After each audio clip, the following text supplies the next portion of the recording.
Okay, recording Well, good started. morning and welcome everyone. Really pleased to welcome everyone to this meeting of CANDO.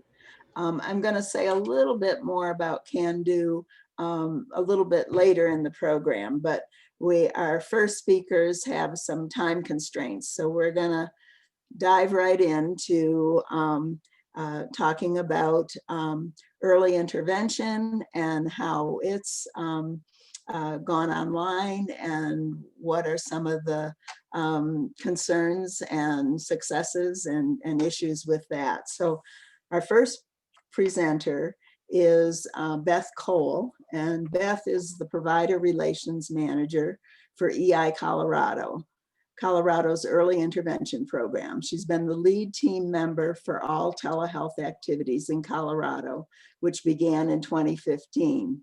She's worked in the early intervention field since 1996 in many different capacities, including being a service coordinator and the Part C coordinator for a local program. She received her EDD in Educational Leadership and Equity from the University of Colorado, Denver in 2019.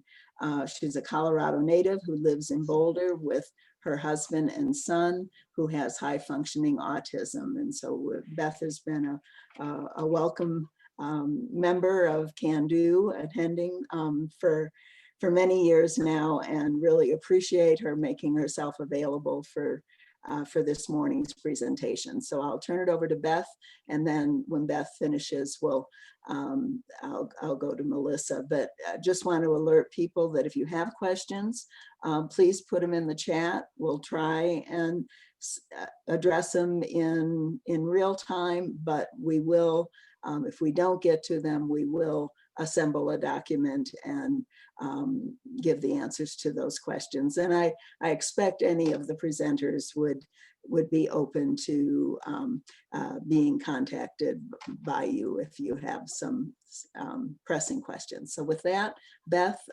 please go ahead. Great, thank you. And Christine is sharing the slides. Okay, let's go ahead to the next slide. So before COVID, in 2018, there were 75 providers who had completed Colorado's telehealth training. By 2019, that had risen to 271. And in 2018, there were 5 providers who had billed for a telehealth visit. But by 2019, that had risen to 37. So we were on a trajectory where people were starting to utilize telehealth a bit more. And then COVID hit.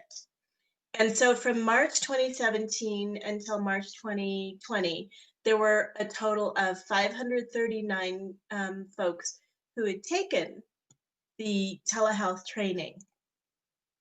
Next slide. So telehealth pre-COVID, we did a survey of providers, family members, service coordinators, and administrators. And the survey results are published in the International Journal of Telerehabilitation in June 2019. But overall, service coordinators and families who were not using telehealth anticipated that telehealth would not be as good or as effective as in-person visits. But providers and family members who actually were using telehealth were very happy with telehealth. But we discovered there were many misperceptions as to how well the technology would work, whether or not a family could actually bond with a provider virtually. And there were a lot of questions about the efficacy of telehealth. There was a lot of concern that kids would not make as much progress as they would in person. Next slide. So in March, EI Colorado made the decision to move all services to telehealth. And obviously there was a huge influx of providers taking the telehealth training. And since March 1st, we've had 1,056 providers who've taken the Colorado's telehealth training. And so that gives us a total of 1,583 providers totally who've taken the telehealth training since we made it available in March of 2017. There's also a Facebook community of providers who really stepped up and developed a lot of additional videos and supports for providers who were new to telehealth. And nationally, there were a lot of videos produced about how to have an effective telehealth visit. EI Colorado also has what's called a Padlet. It's kind of like it's comparable to like a Pinterest board of telehealth information that can be accessed through our website at eicolorado.org. You need to go to for EI professionals training and then telehealth in order to get to the Padlet. But it has a lot of information, both statewide and nationally, resources for providers who are especially new to telehealth. Next slide. So over the summer, EI Colorado began allowing limited in-person visits. However, telehealth remains the primary method for conducting EI visits. And ideally, they're visits outside and socially distanced. In addition, EI Colorado is allowing very, very limited indoor visits for families that can't access telehealth. Also in July, EI Colorado conducted provider meetings with experienced providers, offering telehealth additional tips and tricks and tools to help support providers. And we do have some experienced providers who are doing some one-on-one mentoring and coaching to providers who still are feeling kind of lost in the world of telehealth.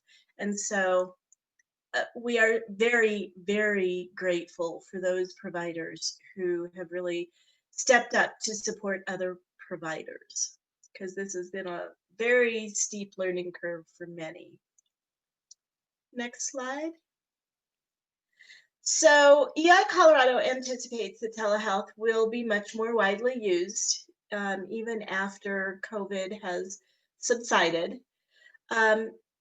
What we have discovered is that there are some providers who are pleasantly surprised at the gains that children they are seeing virtually are making. They didn't expect that. And so that was kind of nice.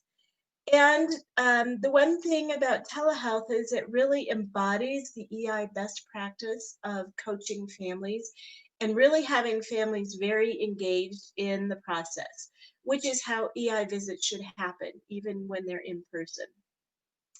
The other piece is that there hasn't been a lot of research around the efficacy of telehealth, but there are a couple of recent studies that are showing that telehealth visits are at least as good and in certain cases better than in-person visits.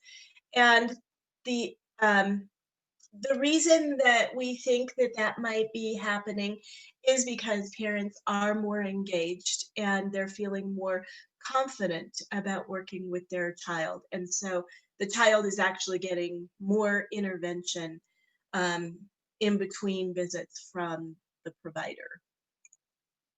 Next slide. So we have learned a lot of lessons. The biggest pro to telehealth is that visits conducted via telehealth are improving providers' coaching skills, and the caregivers are definitely more engaged in the intervention. And then once providers' coaching skills are improved, when the in-person visits return, providers will definitely be better coaches in person too. And that's something we heard even before COVID, that providers who were starting to utilize telehealth felt like their in-person visits were better because they were becoming better coaches. Some of the cons is that there are situations where high-speed internet, it might be available, but the family can't afford it. There's also situations where high-speed internet isn't available. And so we have been working with community-centered boards, CCBs, and families and within all kinds of systems to try and troubleshoot those situations and come up with possible solutions. There are certain circumstances where there really is no viable internet, and in that case, visits have happened via phone, and oftentimes those visits are followed up with an email with examples of what the family should be doing, possibly some videos.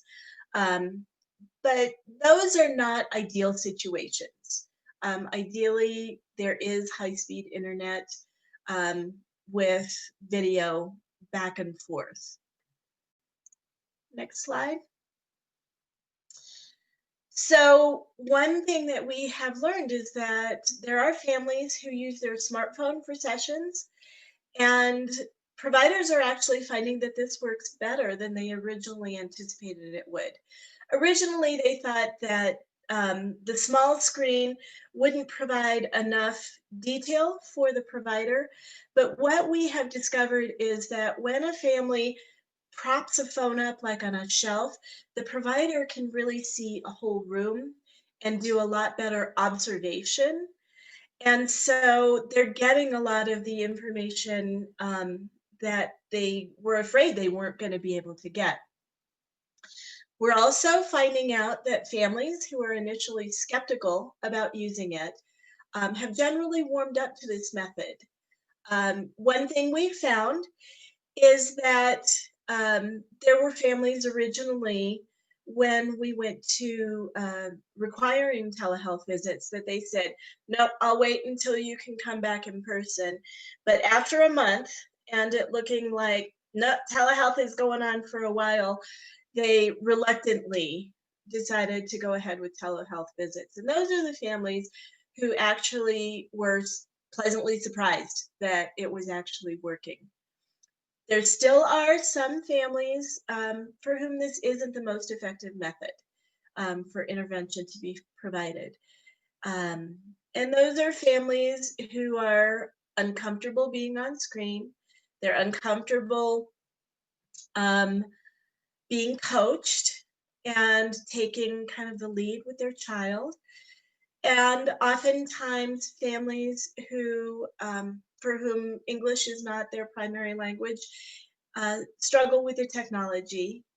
And then those families that just don't have access to the technology. It's been very challenging. And then we've also found families who are, the parents are working from home. They might have older children doing online school. They're just very overwhelmed and having a hard time also doing early intervention sessions via telehealth. So again, those are situations that we try and problem solve with providers around how to manage. And oftentimes it's having shorter sessions, possibly sending videos to families instead of having actual live sessions. So we're trying to get really creative with families that might be struggling. Next slide. One thing we found is that when we started allowing telehealth back in 2017, we were contacted from providers from outside Colorado who were interested in providing telehealth service. And this actually has really helped with provider shortages in some areas of the state. Those areas that have used this opportunity the most are around Alamosa and Grand Junction. The other piece is that telehealth has provided more opportunities for specialty providers to have visits with families statewide. So the social emotional providers, the nutrition providers, the vision providers are able to really virtually see families anywhere in the state. And so there are definitely some pros to telehealth that we recognized initially, but they're really kind of coming to fruition. And because of that, telehealth will definitely continue to be a method used in early intervention moving forward. And like Corey said, put your questions in the chat and we will get to them after Melissa presents hers. And here's my contact information. And feel free to contact me anytime with questions or comments or concerns. Great. Thanks so much, Beth. Appreciate it. And, you know, this is really going to be exciting opportunities, I think, to really gain information about what can improve services. So I'll go on to introduce Melissa Argenti, occupational therapist. Melissa received her master's degree in OT at Colorado State University in Fort Collins. Following graduation, she completed a 2-year JFK Partners Leadership Education in Neurodevelopmental Disabilities Fellowship. She joined the Enriched team at JFK Partners as a faculty member in 2015. Her current clinical duties, including providing OT services on the transdisciplinary Enrich Early Intervention team, as well as on the JFK Interdisciplinary Autism Assessment Team.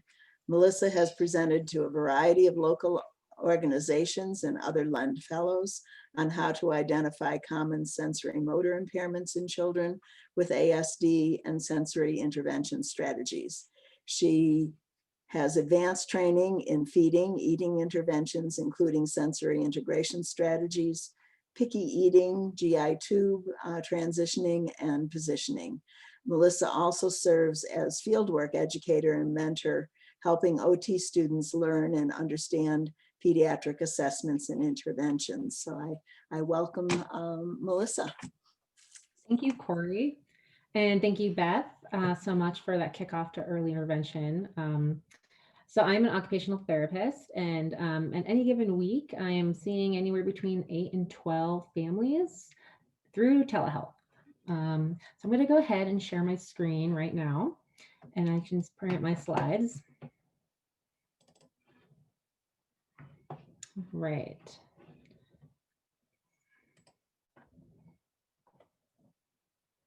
And Christine, I just want to give you a heads up. Is that looking good, Christine? On my end. Melissa, we have your whole screen, not just the slide. I had a feeling. Thank you. There you go. That's good. Perfect. Now it's perfect. Thank you. All right. So I'd like to take some time today to go over just really talking about what's really successful in telehealth and what else we can do, and what we're learning as clinicians in the field. That's what's working, and things to consider as well too. As Beth mentioned, telehealth is really tapping into parent coaching skills for providers. Prior to telehealth, I had probably only done 5 or 6 telehealth appointments, and now it's their current medium. And I feel very skilled throughout this past year of just some of the skills and some of the impact that I can make with families, because it really encourages parent coaching, and it encourages the parent and child to play and interact. And you kind of get thrown into there pretty quickly. And in order to be successful and interact with the families, you learn pretty quickly of what's working and what's not. So that's my goal today, is to kind of share with you what's working, what's not, and what are some good activities that have been successful for me and my team. So I tried to branch them into a couple of buckets. One of the buckets I thought was, planning in advance is really helpful with families. Many families' schedules are changing often, and more so than ever. This is due to quarantine and new school schedules and remote learning demands, or even an illness. So I'm learning right now that it's best practice to always confirm the appointment the day before, check in with the family, make sure that you're still on for the same day and time that you initially confirmed for. It sounds very basic in a sense, but families really do appreciate that reminder and check-in. Families, again, are juggling a lot right now, and some even forget what day of the week it is, and they don't really have a routine, or it's changing. So a little text reminder or an email reminder goes a long way. Additionally, when you check in with the family, that also kind of gives them a heads up, like, hey, remember we talked about doing this activity with your kiddo? That will give them a little reminder to prepare the activity as well too. So again, I find it's a really great small gesture that can go a long way to make a very smooth, effective telehealth visit. Additionally, I think that communicating the plan and your intentions for the next telehealth visit can be really powerful.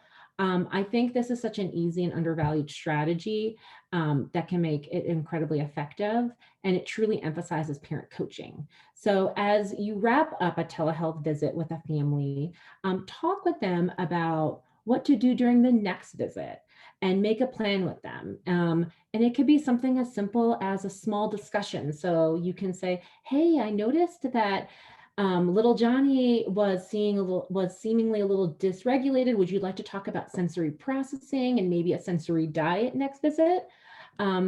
Again, just kind of getting their buy-in and knowing that I have a plan of how we can kind of continue to move forward and make this really successful. Or it can be something a little more detailed, such as planning your exact activity that you do want to do with the family. So for example, you could say, why don't we do a tabletop activity next time? Let's set up some Play-Doh and Johnny can be sitting in his chair. We can use some tools, and then I can really get a good look at his fine motor and imitation skills. And hey, that might also give us a minute to kind of chat a little bit more as he's really engaged. And then I'd love to tell you how to kind of increase some of his play skills. I could give you some tips of what to do, and we can kind of practice that over telehealth too. So it can be quite a detailed plan as well. I find that it's very helpful for myself being a clinician to kind of have a plan and next steps, but it's even more so important, I think, for the family to know that we're going to keep moving forward and to know the expectation as well. The next thing under planning is just attendance. Again, it sounds a little basic, but many households right now and caregivers are taking on new roles and juggling both home and work. And I've noticed that there's extended family members and friends living in families' homes more so than ever. And so I like to just kind of do a check-in to see if anyone else wants to participate in the telehealth visit and if anyone else could benefit from that coaching model. And again, all this would have to be cleared through rules for EI with HIPAA privacy and rules, et cetera, and signatures. But I do find that often a grandparent will join in on a visit. Having a set of extra hands is sometimes helpful too. We can get a little play scenario going with a grandmother and a father and the child. And so I always like to check in if I know there's someone else in the house, if anyone else wants to attend, and how that caregiver feels about having them participate too. And then finally, the last bullet is all this planning is wonderful, but you also have to plan to be flexible too. Again, everyone's schedules are changing. And so just talking about that and just acknowledging of where that family may be that week, if they've had an illness or if they're in quarantine, just again, being flexible and being open that all the best plans can work sometimes, but things are going to happen as well too, and that's okay. The next kind of column I thought about when we think about being successful in telehealth is the power of teaming and really using your interdisciplinary team and relying on many different areas of expertise. Not all families have just one primary therapist, but some families do have multiple therapists. And if that's the case, one thing that we're finding out is that we just ask the families if they prefer to do one team meeting with their therapist team a week to see if that kind of minimizes the number of appointments they have and if that essentially can make it more effective. Many families we are opting to have are having team visits. Not all families, but many do like having all their therapist team on one call per week. It's really a wonderful way to collaborate, especially for kiddos that have more medical complex needs and a lot of medical updates. It really alleviates the family as they only need to communicate that child's medical needs like one time that week as opposed to 2 or 3 or 4 times that week. Additionally, I find that a lot of activities that we do with the child, and particularly what the parent does with that child, and we get to watch and coach, can be really helpful as all different all different disciplines are watching the child, but then being able to coach the parent from a different lens. It does take a little bit of a skill to make sure you're not overwhelming the parent and just throwing out ideas. And so a really good team will kind of talk about it on the side and say, hey, why don't you take the lead with this activity, and then I'll follow up with some recommendations. And so that parent coaching model is really successful with really only having one coach in that moment, so that parent really doesn't feel overwhelmed or feeling that all these people are telling them what to do. And finally, the last column for a successful tip for telehealth is sharing videos and stories. I mean, technology has never been more powerful and effective. And even though we're not in homes right now, we are really relying on all the videos and stories that the parents share with us, not just during that day, but throughout the week. And many families have always enjoyed sharing videos with their providers prior to COVID. However, I think it can be very powerful for a provider to encourage families to share videos during these times, so that we can review the videos together through telehealth and then talk about what you saw and what worked. And then in that moment, maybe putting that video aside and trying to redo that play activity and coaching that child as well. So we're finding that's a really helpful activity. Another quick tip about that too is parents are feeling sometimes shy and ashamed that their kiddo isn't attending to the screen or that they're not doing something, and that's okay. We know that a 2-year-old doesn't attend to a 45-minute Zoom call, and we are constantly communicating that. But sharing a video really encourages that parents to really let their child showcase all their skills they can do. And so when I ask families to share videos, I always like to tell them, snap a video of little Johnny like doing his best play activity, or if he's having a great breakfast, I'd love to see it. Just snap 1 minute of it, and I'd really love to see how well he's doing, so that we can talk about that. And then maybe our next visit, you can kind of talk about what's working, what's not, and then plan to do a mealtime visit in the future too. All right, moving along to the next screen. All right, so those are all the successful things that are working in telehealth right now to really, provide an effective telehealth visit. But there are some barriers as well. And there are some things to consider for telehealth that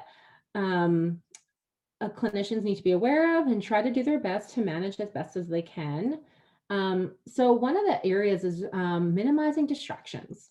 And this is tricky, and it's ever changing. Each family has different household and members and distractions. Additionally, it's really difficult to hear a family member talk when there are competing voices. And so just that alone, that is a barrier. So it's difficult if the parent turns their head away and their voice is going somewhere else. You have to remind the parent to kind of talk into the speaker.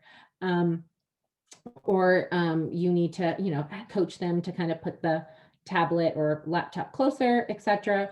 And you have to be mindful to stop talking and pause yourself, as you know that you're likely not being heard because the child is talking too.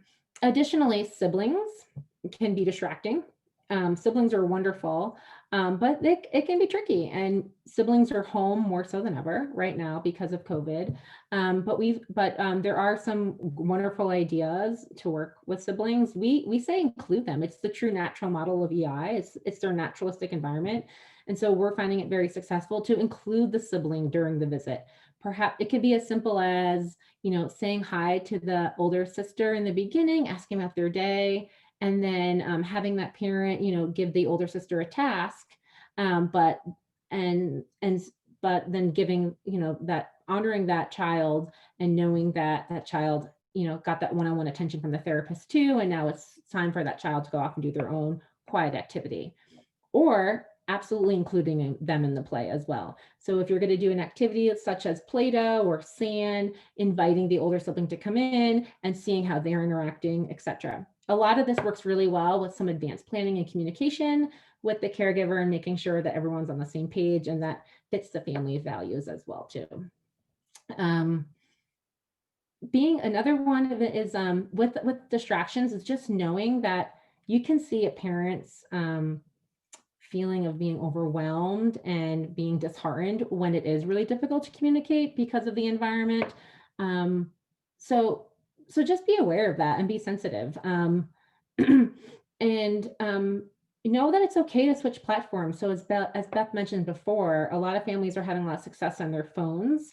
And so we'll have families switch platforms within that session. So it may start on a laptop or a tablet, but then they want to switch rooms because it's mealtime. So they'll switch over to their phone. So after you get the hang of a family and their resources and their style, you can make that suggestion too, saying like, hey, you know, this is really tricky to hear you on the laptop today. I'm wondering if we can switch it to your phone, and then I'll be able to hear you a little bit better.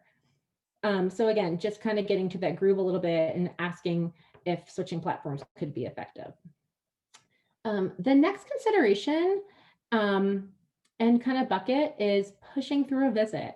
And I'm calling it pushing through a visit because I think when a lot of providers first jumped onto telehealth, everyone was still looking at the clock thinking, wow, I got to do my hour visit. The family wants an hour of therapy. We have to fill the time. In addition, parents were not really available for the full hour and they weren't comfortable yet. I feel as, you know, as all these months have gone on and clinicians have gotten really savvier at becoming coaching and parents are more comfortable too, I think this is less of an issue.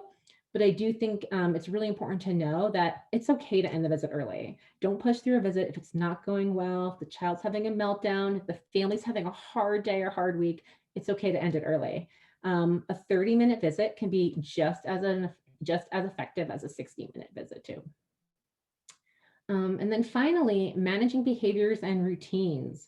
So many kids that are 1, 2, and under the age of 3 can be tricky, and they have temper tantrums and they have big emotions, and many children are being seen for challenging behaviors. So as much as you can to kind of manage the behaviors and routine, it's highly recommended. And this yields to such a great opportunity for parent coaching too. You can really put the power back in the parents to give them the ownership of managing as well. So you could suggest, hey, that was really hard last week when we transitioned from reading a book to Play-Doh. Why don't we make a little visual schedule? Why don't you do me a favor and grab a piece of paper and pen, and I want you to draw these little pictures out. And then as we go through the activities, I want you to go back and emphasize like what we're going to do first and then what we're going to do second. I think it really leads up beautifully for really having the parents take charge of the session. Giving lots of choices, again, telling the parent, like, why don't you give him a choice right now? He might want the apple or the banana. And then sticking to a routine if helpful. A reminder that, kids need attention all throughout the day, and they're noticing that their caregivers are on the phone and maybe having these conversations with the therapist and only be playing with them once in a while and going back and forth. So stick to the routine if you can. If the child is due for a bottle or it's due for snack time, I really encourage that to, as much as possible, to kind of stick through it, bring us along, switch platforms, bring us on a phone, or if you really need to, end the session early too. Again, we don't want to ever stress the parents out. We really want to try to be as part of their routine as possible, but in the most naturalistic way. And now finally, here are some successful activities that I found that have worked well, in addition to a lot of the other clinicians on my team as well. The beauty of early intervention is truly rooted in parent coaching, and telehealth can really support this intervention approach. And with some simple planning and communication, I found that many of these activities are very telehealth friendly, and they can capture the interaction between parent and child. And so there's a lot of sedentary sensory activities that are beautiful for this. A little small sandbox, kinetic sand, Play-Doh. This is just a wonderful activity to grab a child's attention, to look at their fine motor, to look at imitation.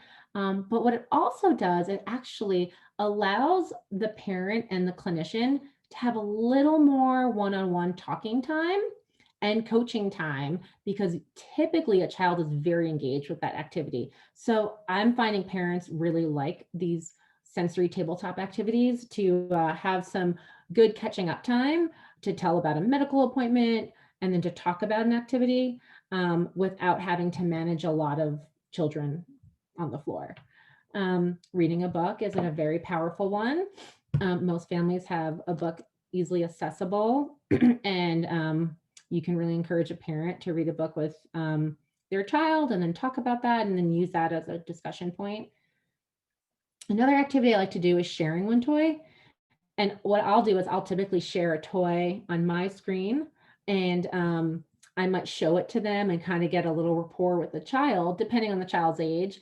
And then I'll ask the parent to kind of encourage their child to go share a toy with me. And then that will open up their interaction. And then that also opens up some other games, such as, hey, let's play peekaboo with the toy, or why don't you hide the toy under the couch and see what happens? But usually I find that kids love it when I like pop a little toy from the screen, or I have it come out from the side. That usually hooks them in. It makes the parents really happy to see their own kiddo smile, and it kind of really opens up another rich play activity. Music and songs go a great way. Again, I'll sometimes kick it off and then ask the parent to kind of take the lead as well. Ring Around the Rosie is wonderful. I'll ask a parent to kind of prop up the phone or the laptop in the corner somewhere, and they play Ring Around the Rosie with their child, and that allows me to watch the child's motor skills and play skills and their ability to attend to that task. And finally, obstacle courses. It's pretty fun. You can kind of look around the family's room and kind of figure out a couple simple activities for the child to do, and the parent will have to go and set it up. And again, they prop up the phone and the video, and they encourage that child to do some of those activities so we can see some of their skills as well. So a special thank you to the JFK Partners Early Intervention team, the Enrich team, for helping me think about some of these successful tips and considerations and activities. I think all of us have really had the pleasure of becoming stronger parent coaches through this journey. And I think there's a lot of silver linings to it. As eager as I am to go see the kids again back in their homes, I'm really confident that this is going to be a platform that's here to stay.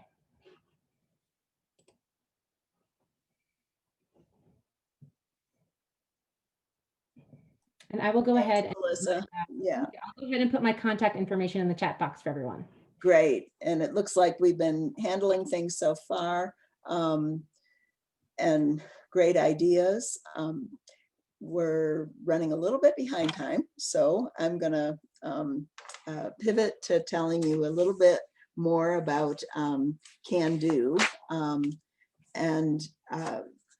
So we've been meeting like this, both online and live pre-COVID with CANDO for 10 years.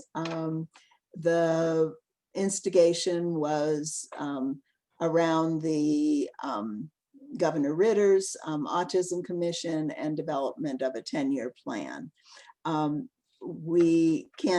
was designated as an ad hoc committee of the Developmental Disability Council. And given that we've come to the 10-year plan, we're at a little bit of a pivot point to decide whether to keep going or not, but that decision isn't being made today.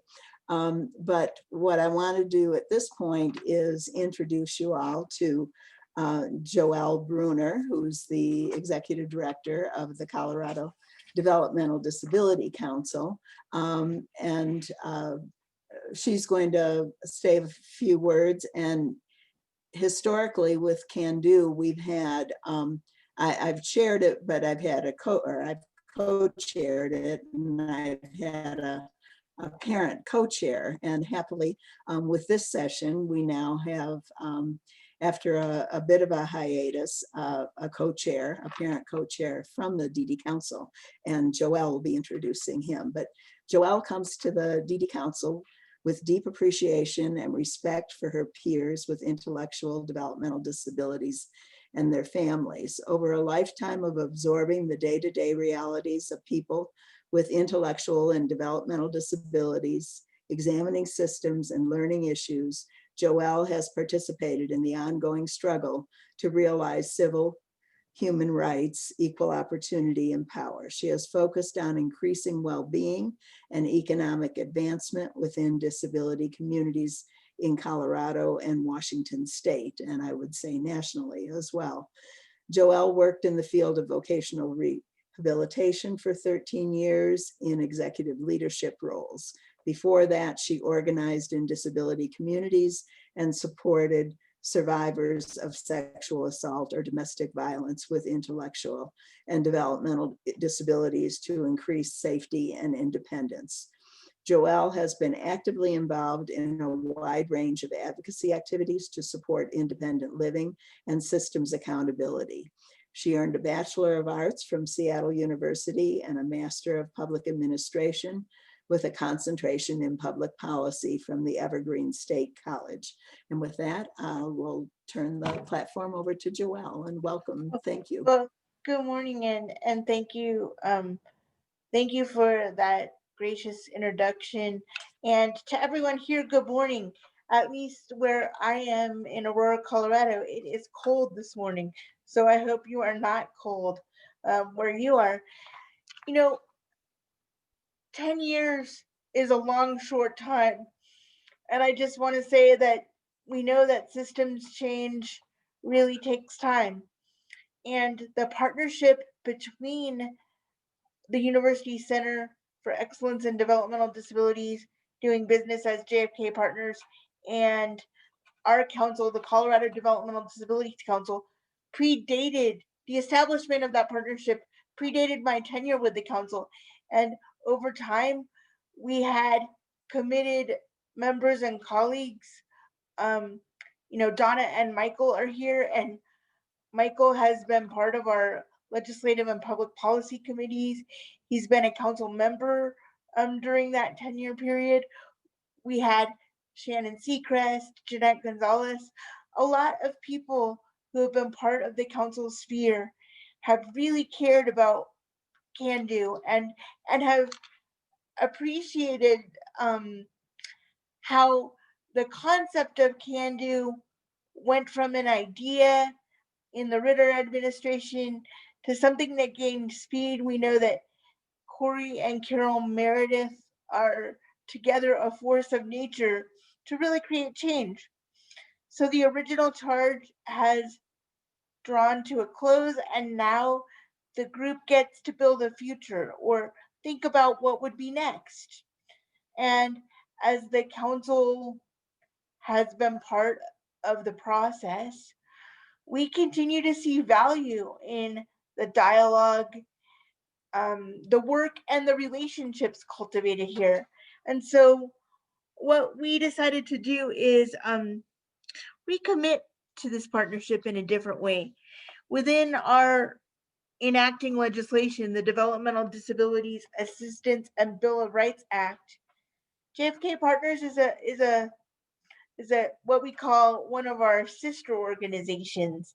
And we think it's a rich and important partnership. We're so fortunate that JFK has offered us the time and expertise of Dina Johnson as an appointed member of our council.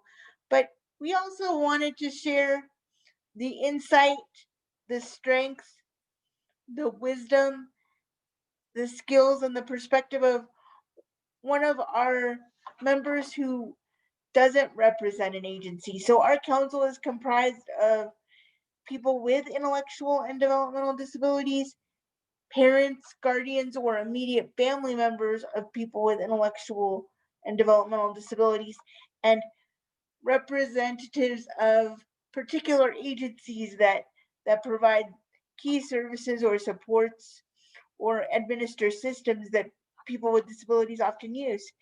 And we are so fortunate that Dave Bukovinsky joined our council.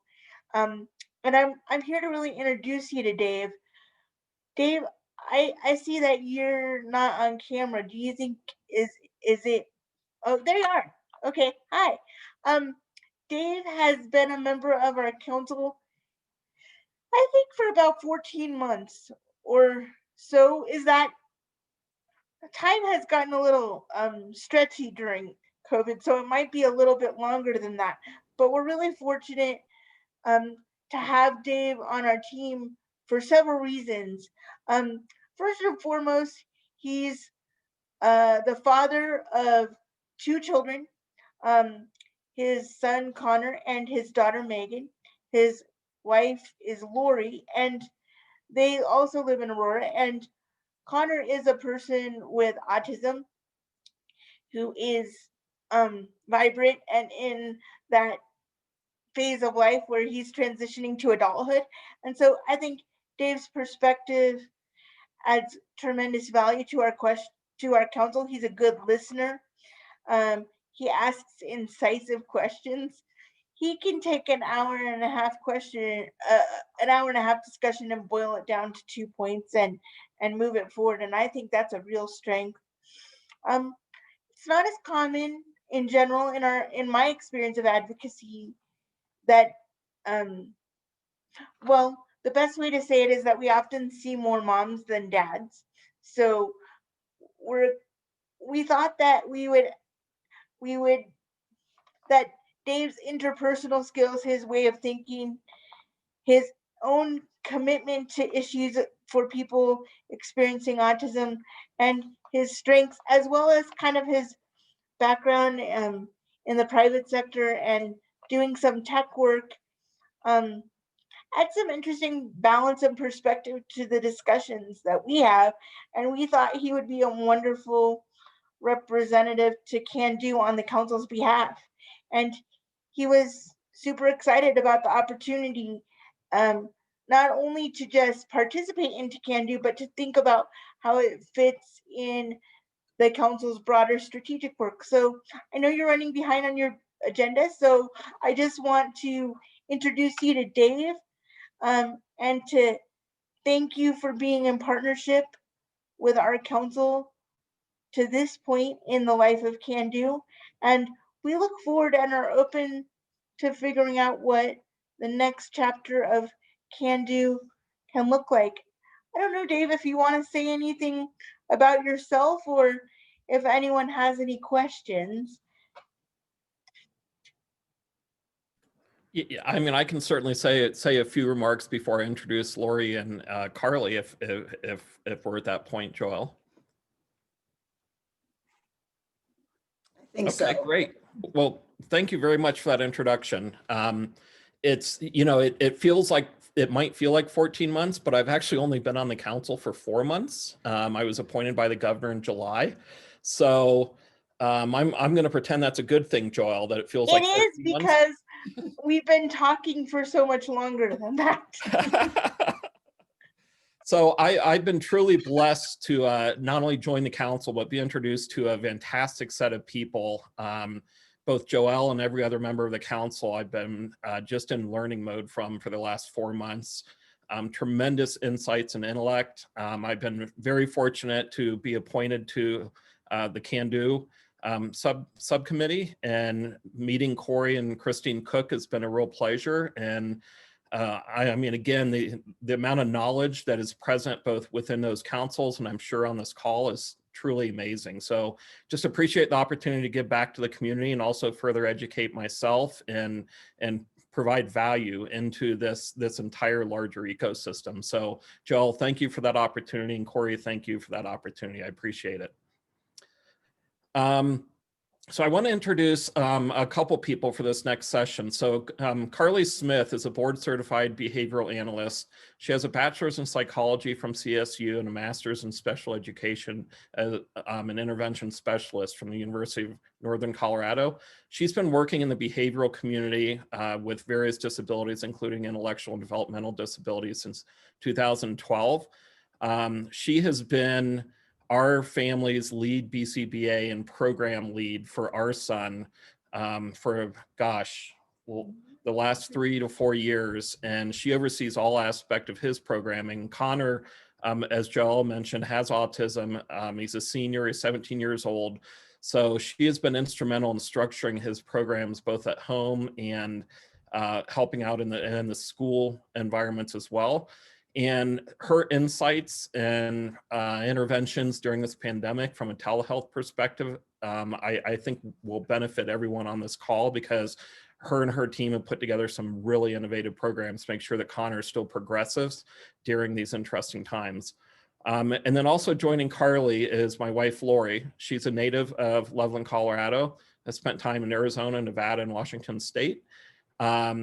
We both, obviously our family lives in the South Metro area here in Denver. Lori's had a successful career in finance and in financial systems consulting before deciding to take a break from her career and be a stay-at-home mom, especially as both of our kids enter their teenage years. Certainly over the last 9 months, she has had to be a mom, a wife, head of the household in many cases, and now a therapist and a teacher. So she's going to add some insights in terms of what she has found both useful and some challenges she's had in kind of filling the teaching role during a telehealth type atmosphere. And so with that, Carly, I will turn it over to you. I think you have a presentation you want to go through. Hi, yes, I do. I will share my screen right now. Thank you, Dave, for that wonderful introduction.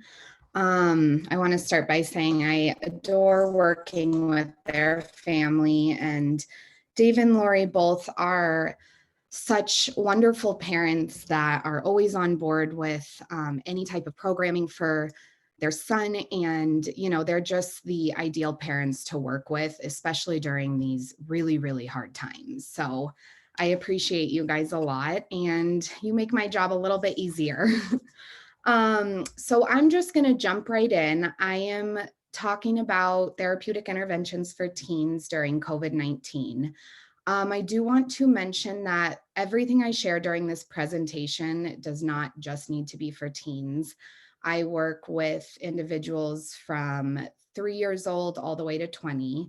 I've used a lot of these strategies and supports with all ages, and I do share a few with different ages than teens as well. So I am happy to answer any questions you guys have. I might have some challenges answering it in the chat box, so please feel free to email me or reach out to me with any questions you may have throughout this presentation. Okay, so I want to start with this quote that you guys kind of used to describe this whole entire meeting, because I think it really describes everything that we all have been going through since March. This presentation is really focusing on strategies that help some just survive this crazy world we're living in right now, and others are truly thriving in it. And I can say personally that it varies every single day. There's some days I feel like I'm just surviving, and there's other days where I go home and I feel very accomplished that I was able to make something work that I never thought I'd have to do 9 months ago. You know, I think it's important to really realize that none of us even know what is going on in this world. And it's hard for us to explain when someone asks us a question about this pandemic, or, you know, what we're doing, how we're navigating through it. We don't really have an explanation other than we're just trying to survive each day, and we're just taking it day by day, hour by hour. And so we do have to understand that our individuals can't just understand what's going on either. If we can't understand, how do we expect them to as well? So, you know, the whole basis of my presentation is really focusing on flexibility and understanding and just being used to change. So I'm just going to kind of jump in. I work for Gold Star Learning Options. And back in March, before March, we didn't really realize what was coming our way. So come March, everything just changed in the snap of a finger. And in order to navigate through this, we truly had to come together as a team, every single angle, whether it was our line staff, our consults, our administration, scheduling, parents, clients, every single person within our company had to come together and collaborate and just frequently communicate about what's working, what's not working, what can we try. I personally had so many people on my team that stepped up to the plate when I wasn't able to support a family in a certain way. We had such a variety of situations back in March and April with people being quarantined and families not feeling comfortable with doing in person. The list goes on with the changes that we had to address during this time. And so without teamwork and collaboration from the whole entire Gold Star team, I don't think we could have done it. And I truly believe, looking back on it, we may have been surviving each day, but we're now thriving through this. It might still be a challenge. Everything's still changing every single day, but we are making it work for every single individual and every family that we possibly can. 9 months later, we continue to do the same exact thing. Our research has really helped us during this time. Back in March, there wasn't a lot of research to go off of with telehealth. A lot of us didn't have the experience of any form of telehealth with our clients and our families. And so it was very new to us. And 9 months later, we have so many resources that teams and parents and our staff can use. We video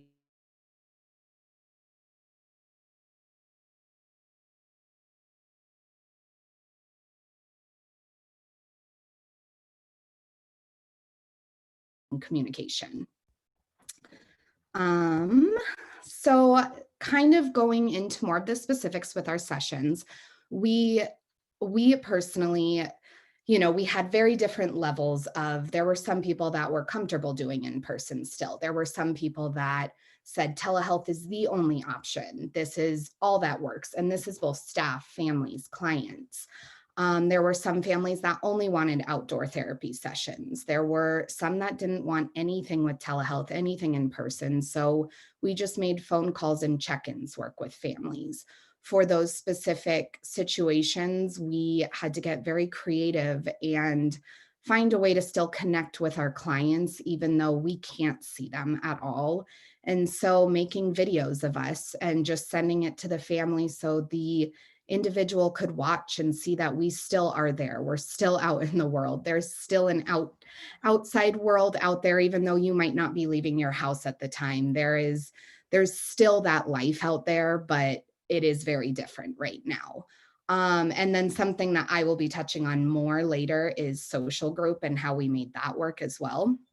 And so these pictures on this slide are just some examples of how we've made it work with all of our individuals. You can see telehealth options. You can see us still going into the community. And, there were certain programs we worked on in the past that was decreasing the amount of time our individual was in the cart and having them walk instead.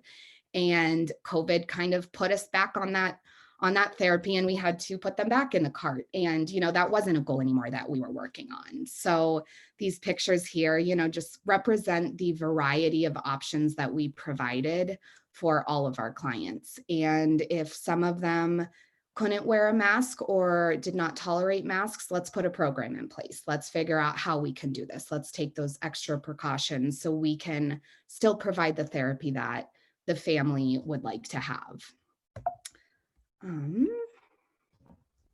Okay, so what do you really focus on teaching when everything in the world is just upside down? That is probably one of the hardest things that our team had to figure out was, well, we have X, Y, and Z in place, but we can't do that over telehealth, or we can't do that anymore because we can't go into the community.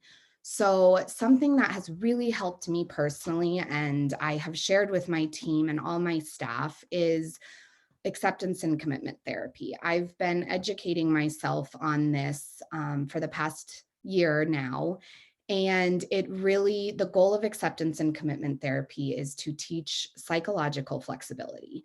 It is not just for the individuals I work with, it's for myself as well. So using this throughout this time and realizing that things might not be the same as they were a few months ago, I have to change. If the whole world's changing, I have to change what I'm teaching as well. My priority might not be teaching letters and numbers and, the daily routines that we used to focus on. So how can I still teach someone and make this work? During this time, it's important to have people that you can turn to and you can talk to about the challenges. So giving that to our clients is really important as well.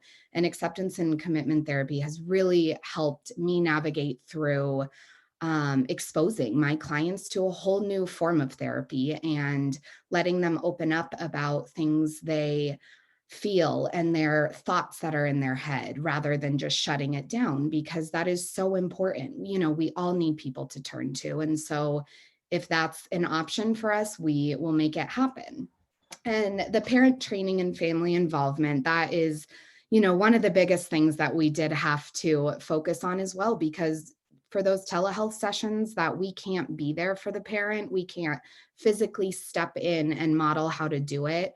We had to find new ways to train the parents. We had to find new ways to get them involved in therapy sessions. And, it presented a lot of challenges, but those phone calls, I think with Lori and Dave, we had maybe a phone call every day, maybe two. We exchanged multiple emails. We changed everything day to day. This didn't work. Let's try this. This is working really great, but a week later, all of a sudden it's not working. Let's try this. It's just constant trying and not giving up, just so we can still provide those supports. And, if I can take just 1% off of their plate, that's what I'm going to do. Teaching, expanding leisure activities. What are some other things you can do throughout your day since you're not at school anymore? You don't have the same exact activities that you had before. Let's just teach you how to do new things. Arts and crafts that has been a blessing for some of my families, and for others, they don't like arts and crafts. So let's teach them how to navigate the internet without just playing games or researching the same exact thing. This little picture down here is just a good example of something we did over telehealth that just exposed and rebuilt our relationship on, our therapeutic rapport with each other and how it is okay to talk about feelings. And I'm going to tell you what I'm feeling and what I don't like to think about, and, all the things that I don't like to do. So you feel comfortable telling me the exact same thing. So then going into just some telehealth ideas, I have more specific examples of all of these on the next slides, but I want you to know that if you see anything on here and you're like, how in the world do you guys do that over telehealth? Please reach out to me. We, again, have made every single one of these options work, and it's different for every individual, but these are some of our favorite things. Dance parties is number one on the list because that is everyone's favorite at Gold Star. So please just look over this, the whiteboard feature. That's another great option that we found on Zoom where, we can make tic-tac-toe games, we can draw, we can do guessing games. All of these options have been really fun, and we find a way to build programs into this so we can make sure the client is growing and not just doing a fun game. I would love to play this video, but I kind of want to save it and just let you guys watch it on your own time, just for the time piece of this. But this is a good example of a parent at home making it work for their child with our resources just through telehealth. We, if they can't be in the building and do circle time, let's bring it to you over the computer. We made a PowerPoint of all of the activities that we learn in this program, and we sent all of the therapy materials home with the parent. We dropped them off on their doorstep just so they could have access to the same things that we had access to during therapy. And you can see in this video, the mom prompting her child through and trying to help him, get used to this new format of learning because in person just wasn't an option. PowerPoint is definitely one of our favorite options that we have found, whether it's for social stories or learning activities, any of that. PowerPoint has been a great resource for us. Another really big thing is creating social stories. I'm sure this comes as an obvious technique that you could use during this time, but you have to get creative with it. So through telehealth, we had individuals who would not sit down at the computer and, type there by themselves and take pictures of themselves. So we made the social story for them and just read it over the computer.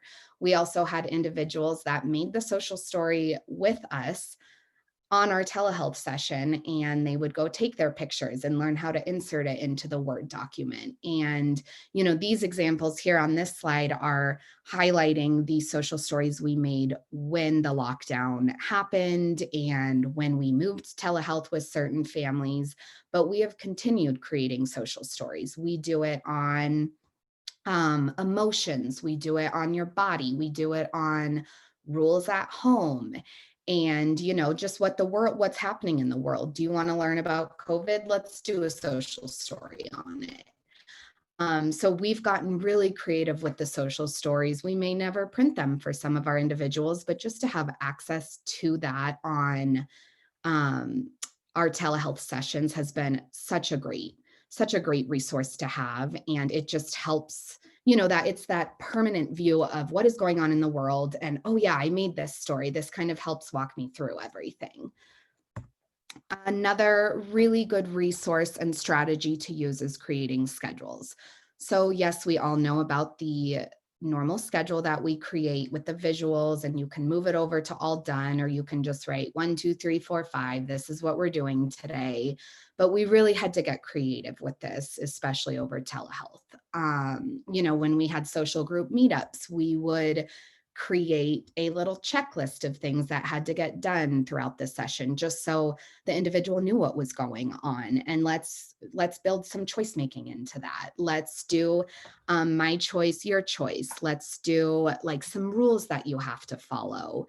When you complete your task, you can put your favorite symbol in the box. And when we're all done with session, you can get some special reward with your mom and dad. Did we have to change this multiple times? Absolutely.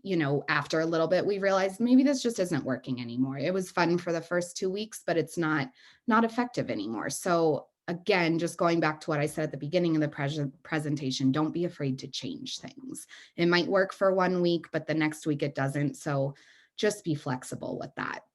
The middle schedule was us picking themes.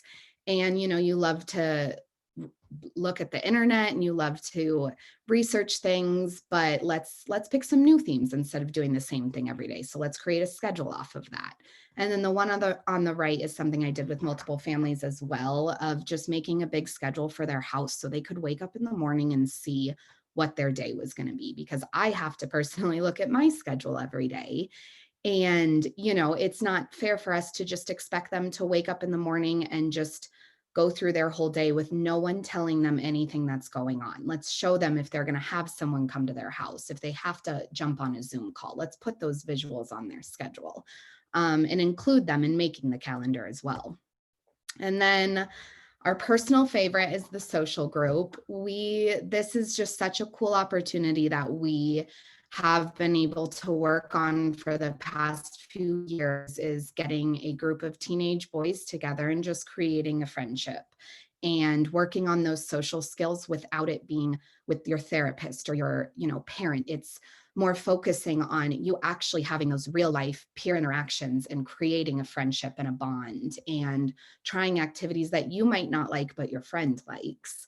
And so when COVID hit, that was one of the hardest things that we had to figure out, was how do we still make this work? So our favorite thing that none of us realized how much fun it would be, was our Friday night dance parties. I will say Dave and Lori, they got up and danced quite a bit too. You'll see it in the next slide.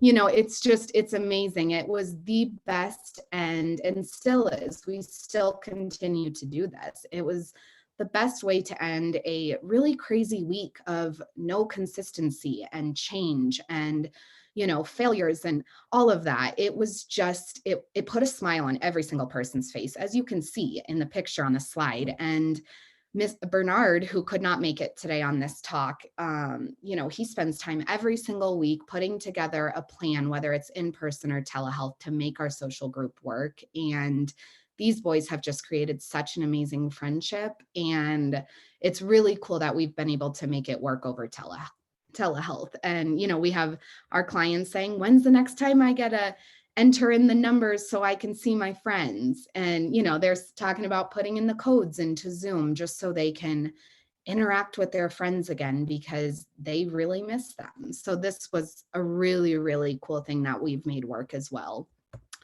And then this one again is another video that you guys can kind of watch on your own just for sake of time.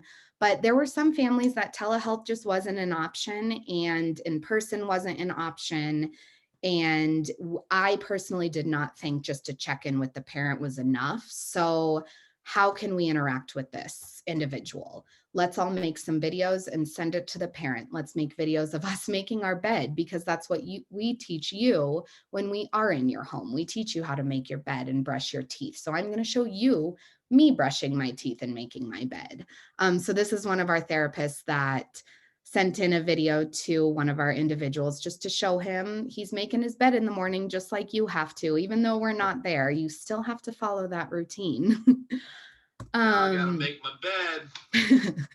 And then the last slide, which I'd love Lori to jump in on this one, is just the parent support and how, just from my end of things, how amazing I have witnessed all these parents trying so hard with things that they were not expecting. None of us was expecting any of this. And so to have that parent support to make things work during such a crazy time has just been so challenging. And I would love if Lori could kind of talk a little bit on that.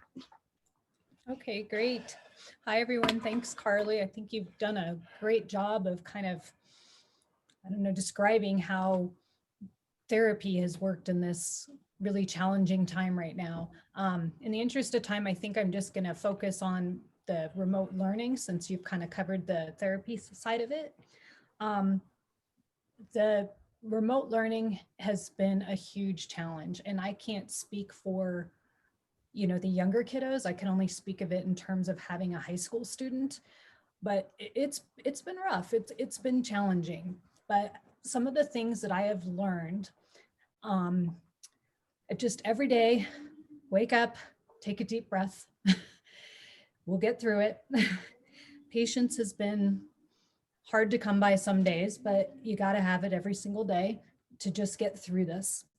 The next thing we do is, our district we have remote learning 5 days a week. And when this all started in March, it was pretty much you're on your own. Here are some IEP goals. Text me or email me with what you accomplished during the week. So that was really, really hard, because all of a sudden I went from being just a mom and a, sometimes therapist, to all of a sudden having to be a teacher too. And so I didn't really know how to do that. And it was just really, really hard. And so then when our district chose to go back to in person, it was like, we have to take advantage of this. And so it's been a lot better this time around. Now we're on 5 days a week, remote learning 4 hours a day, and he can get online. But for me, it's been one of the challenges has been, we're trying to keep some of these kids off the computer all day, but then here they are 4 hours on the computer all day. And that's been hard to kind of try and find that balance. So I think for us, we've had to look at what some other options may be. And we were able to get para support, but then it just didn't work out for us. So then it was, okay, well then let's do para support one-on-one during the computer, one-on-one online, I'm sorry. And then that didn't work because then he was not seeing all his peers who he wanted to see. So it's just been challenging, but I think the biggest lesson is you've just got to be extremely flexible. And so I would probably say to any parents out there who maybe are struggling, reach out to either your, in our district, it's the assistant superintendent, and he's in charge of special populations. So reach out to him, find out if you can get parent support, find out if it would be one-on-one or they would come to your home, or what works for you. But the other thing that, you know, we also decided is that he, even though school was important, we had to keep some of his other therapies in place. So for the afternoon session that we had, I didn't remove that in place of school. I kept that in place so he could just be consistent in having both of his therapy and of his online learning. You know, and I just think you have to realize as a parent, we have no control over this situation, and you just do the best you can, and you just try and be as flexible as you can and know you're doing the best thing that you can possibly do. And when you're online, like I have to sit next to Connor every single day while he is in online classes, and mute as your friend, and you can turn off your camera and you can turn off your volume and just take some breaths and let your kiddo take a break, and you will get through every day, and we will get through this situation, and we'll get there somehow, some way. So I'm going to thank you for your time, and I'm going to turn it back over to Dave real quick. Yeah, thanks, Carly and Lori. I know we're running a little bit over, so Corey, I'll hand it back to you, and I'm sure Christiana will get on my case later for cutting into their session. Okay, thank you. Excellent information, and really appreciate this. And I think we'll definitely need to keep the conversation going. I think we'll go ahead and take a 5-minute break now, and reconvene at 10:22 if we could, and then we'll hear from Cristiano and Abigail regarding the ARC or the legislative update for this year. So why don't we take 5 minutes and come back then. Hopefully it's enough time to do whatever need you have. Thanks.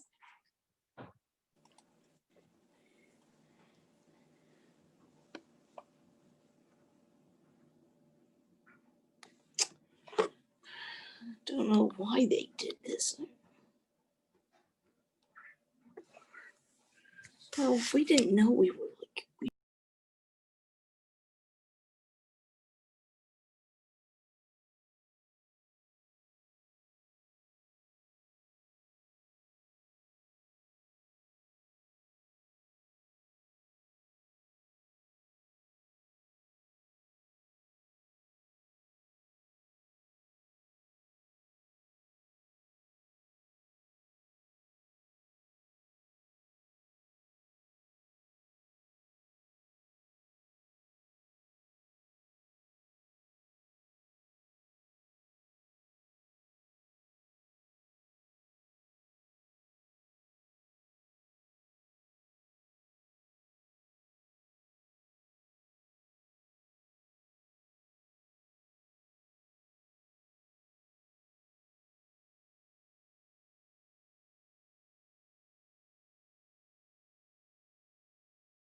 Okay, I want to welcome people back.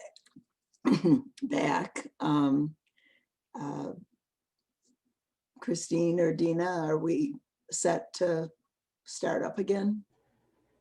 Yes. Yeah, okay, thank you. So welcome back, everyone. And at this point, I'm really happy to introduce our Cristiano Sosa and Abigail Negley from the ARC of Colorado, and return to a frequent activity that we've had in prior CANDO meetings, and that is a legislative update. So Cristiano has been with the ARC of Colorado since 2018. Prior to joining the ARC, was the director of capacity building and philanthropic partnerships at the Denver Foundation, a position he held for 12 years.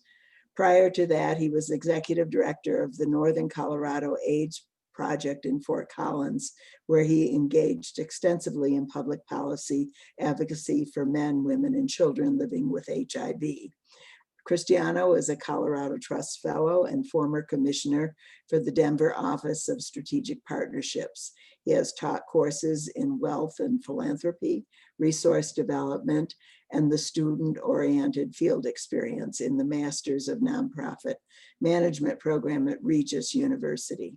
He was the former president of the board of directors for Mikasa Resource Center, advancing the economic success of Latino families in Denver, and currently serves as a trustee at Iliff School of Theology. Abigail Negley, who is public policy and advocacy manager, has been with the ARC since 2017. Abigail does policy research during and outside of the legislative session for the ARC. She writes, coordinates, and when appropriate, delivers testimony at the state legislature and participates in stakeholder work on various policy initiatives. She also participates in multiple groups aimed at increasing equity and cultural competence in the field of disability. She was a volunteer with the ARC for 5 years during high school and college prior to becoming an employee, and has developed a passion for advocating for individuals with intellectual and developmental disabilities. Abigail strongly believes that sound bipartisan policy can make a positive difference in the lives of people with IDD. She is a 2018 graduate of the University of Denver with Bachelor of Arts in French and Francophone Studies and a Bachelor of Arts in Social Legal Studies. In her spare time, she enjoys reading philosophy and spending time with family. I'm really delighted to welcome both of them to this legislative update. Thank you. So Abigail, I guess, is taking the lead. Speaking. I think, can you hear me? There's some kind of. Yes. Oh. Okay. Okay. I think Christian's on, but. Yeah. Technical challenges on the mute button. Sorry about that. Thank you so much for having us. It's a pleasure every year for us to come to CANDO and talk about the work. And we don't do this work in isolation. We do this work with 14 sister chapters, local ARC chapters, situated throughout the state, from Fort Collins to Pueblo to Grand Junction to Durango, and just about everywhere in between. And between or amongst the 14 local chapters, they will serve over 9,000 people annually. And that's providing advocacy for children, for adults, for systems that just don't work hard enough or fast enough for the families that we serve. I see several ARC chapters on the call today, which is great. So shout out to the ARC of Central Mountains, the ARC of Arapahoe and Douglas, the ARC of Adams, and forgive me if I missed anybody else. All of this work is made possible through funding through ARC Thrift. So I encourage you to shop and shop a lot at the ARC Thrift stores because it really fuels our advocacy. The ARC of Colorado focuses mainly on public policy, and part of that includes legislation. Obviously, it was a unique year last year as COVID hit our communities. The last couple of weeks were unique with the special session, and we can expect more kind of pivot and weaving and dodging as the session unfolds before us. I'm going to put Abigail on the spot to talk a little bit about the special session. Then we're going to dive into some ideas that we have for the upcoming session. All right. So I apologize in advance. Under normal circumstances, I would have all these bill numbers memorized, but the weirdness of the special session, I'll have to read it off as I go. So the special session, just to kind of start out with, was very narrow in scope. It started on a Monday, and by the Thursday of that week, it was done. Both chambers of the legislature worked very, very efficiently to get what they needed to get done.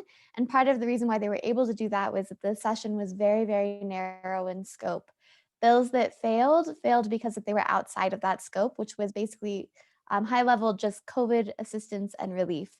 So I am, for the sake of time, just going to go over 4 bills that we supported and that we felt had connection to the IDD community. I will say that within the special session, there were no bills that specifically called out IDD or were really, really super related. Most of it's sort of tangentially related, and a lot of it's focused on assistance to families or to kind of just the whole community around a person with IDD and people with IDD as well. So the first bill is House Bill 20S1001. And that's grants to improve internet access in P through 12 education. All of the bills that passed this special session had widespread bipartisan support, and this, of course, was no exception. We all know that access to internet has been a real issue since COVID started with the switch to online schooling. And even though technology devices might be in someone's hands, that does not mean that the infrastructure to utilize those devices is accessible to people, especially throughout the state.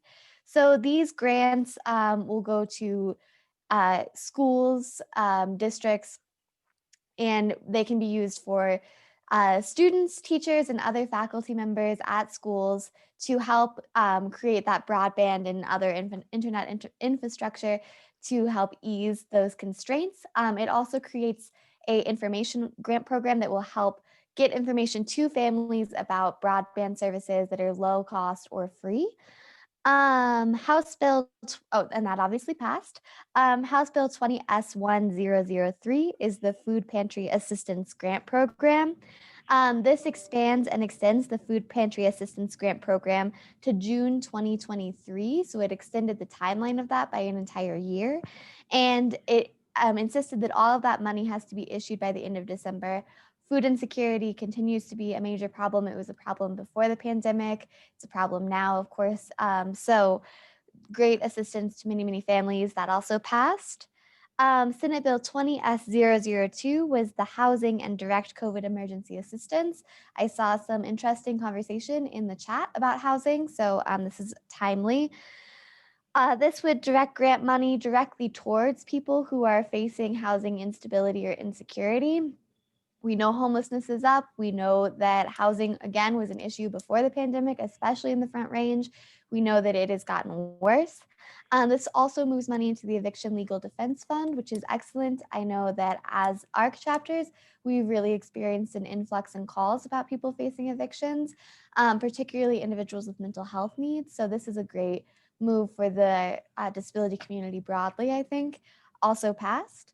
And then finally, the final bill I want to highlight is Senate Bill 20S003, which is money for energy utility bill payment, which is part of the LEAP program, which many of you may be familiar with.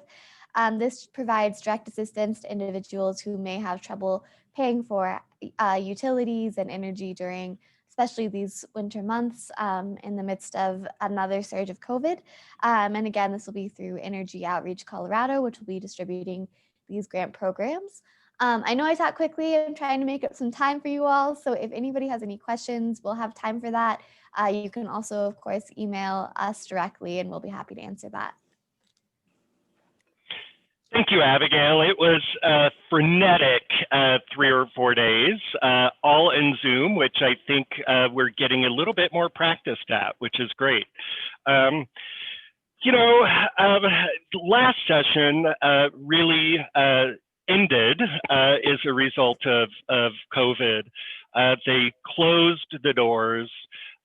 Anything with a fiscal note had a really, really tough time making it through the process. And so when I talk about some of the bills that we're thinking about this session, I think we still have some of those constraints, right? We're not quite sure what the budget's going to look like. We'll know what the economic forecast is. There's a couple of points throughout the session that really determines what the General Assembly has available to spend. And I think bills with a big fiscal note are really going to face an uphill challenge. And as a result, we do plan on, as we did last year, introduce legislation around phasing out subminimum wage by 2025. And this is to pay people with IDD fair wages for equitable work. There is a federal law that is under scrutiny that allows 14C certificates to be issued to pay people with individuals with intellectual developmental disabilities, sometimes pennies on the dollar. And we think this is a moral and a civil rights issue. But it's also very important for us that people have the supports that they need as we phase into competitive integrated employment. So there's some aspects of the bill that we're looking at. We're trying to massage the fiscal note in terms of buy-in to the Medicaid program to make this happen so folks don't lose benefits, changing some of the services definitions and supports, and removing some of the caps on those. So we're working in coalition to introduce that again this year.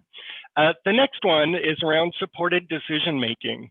We do not anticipate a fiscal note on this one, and it's really modeled after some legislation in Texas.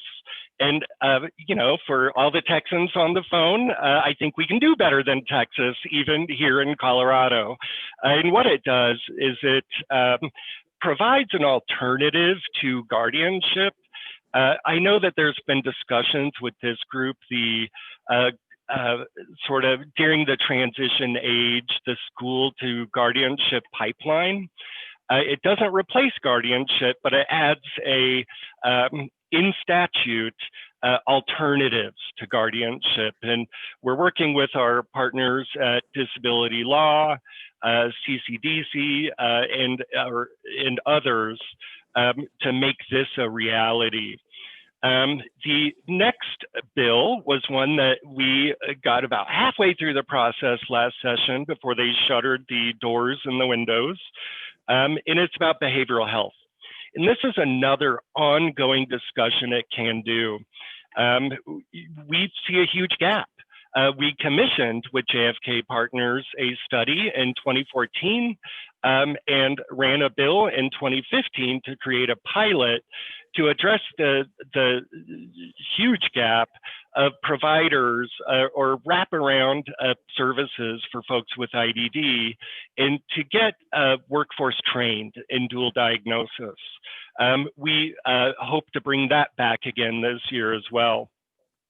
We'll be watching the conversations around conflict-free case management, which really has been decades in the making. And of course, we will track the long bill, or what we call the budget. Last year, the community was held pretty harmless, while there were pretty massive cuts across the board. And we will be there advocating for the community to keep the vital services and systems that took decades in the making. So those are some of our priorities.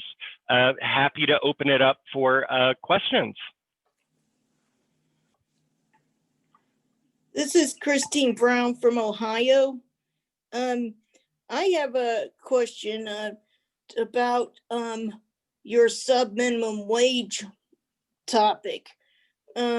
Ohio's gotten planning to have that sub-minimum wage done by 2024. The thing that we do see in challenges is that when some people are trying to think, where am I going to go without getting to do the workshop? Okay,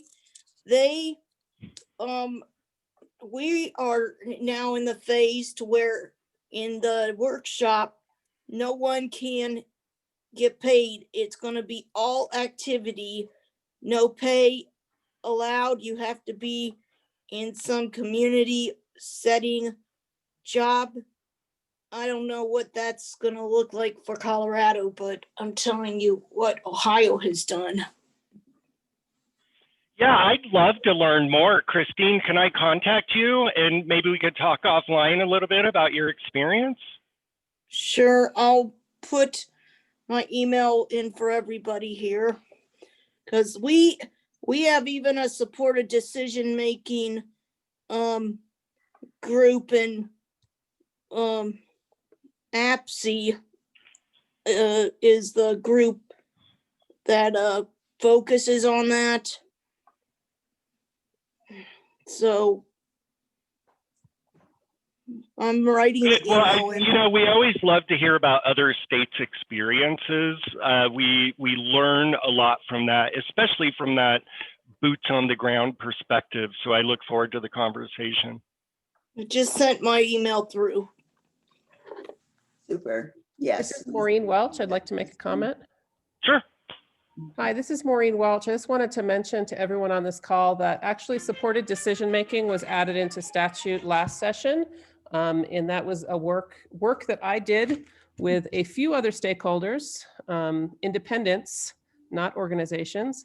And that was Senate Bill 19129. And it was regarding supported decision-making in the emergency fiduciary process in probate court.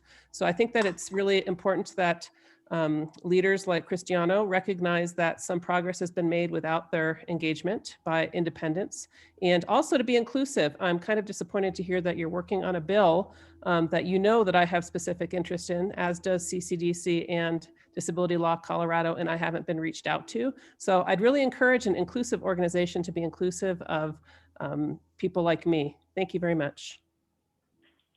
Thank you, Maureen. Okay, thank Abigail and Cristiano. Thanks so much. And of course, we know you'll be keeping us updated as the year goes on.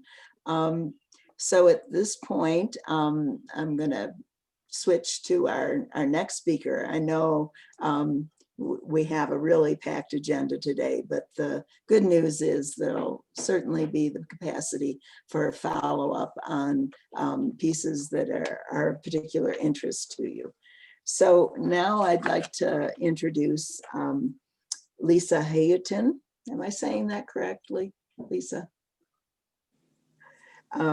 Lisa is an assistant professor of pediatrics and a Colorado State licensed psychologist in the Department of Pediatrics, Division of Developmental Pediatrics at the University of Colorado School of Medicine.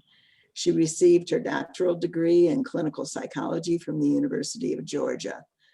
She then completed a pediatric psychology internship at the University of North Carolina, Chapel Hill, followed by a postdoctoral fellowship in autism spectrum disorders at the Chapel Hill Teach program, or Chapel Hill Teach Denver.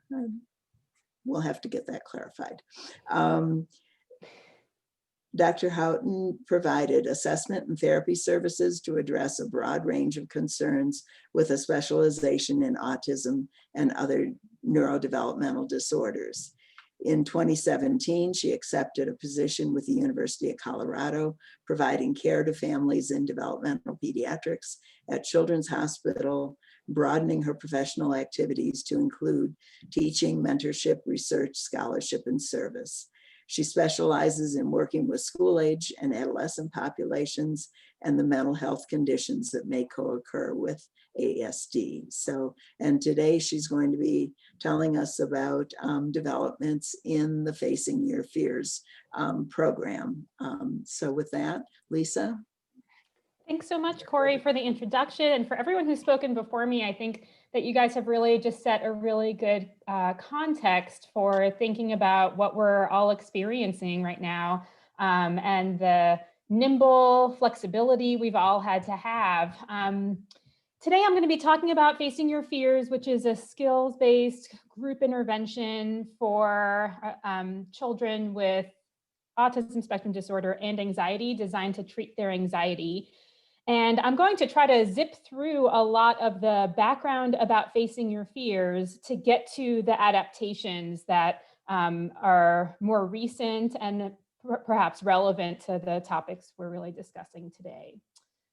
So I always first just want to thank my team, Judy Reven and the rest of our research and clinic-based team. They are just the best to work with. Okay, so as I mentioned, we're first going to talk about anxiety in youth with ASD.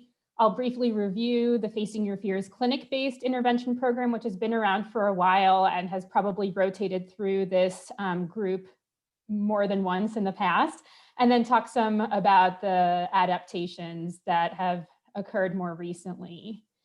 So just to set the context of what I mean when I'm talking about anxiety, we all experience anxiety. Anxiety helped me prepare for today and made sure that my timing was kept to a half hour as intended. So some anxiety helps with preparation and anticipation of potential hardship or potential dangers.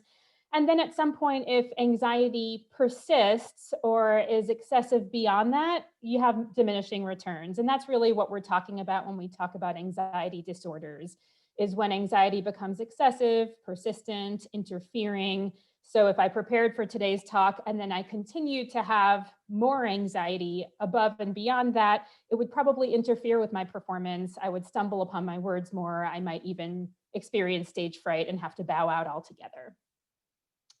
So we know anxiety is a fairly common mental health problem for children in general, with about 13 to 20% of kids struggling with anxiety disorders, and that prevalence rate is greater for kids on the spectrum, with about 40% of youth with ASD struggling with anxiety disorders. And although we don't pretend to know everything about why that is, we have some good understanding of some of the components, and some are related to biological etiologies or vulnerabilities, genetic commonalities between ASD that may cause ASD and or anxiety.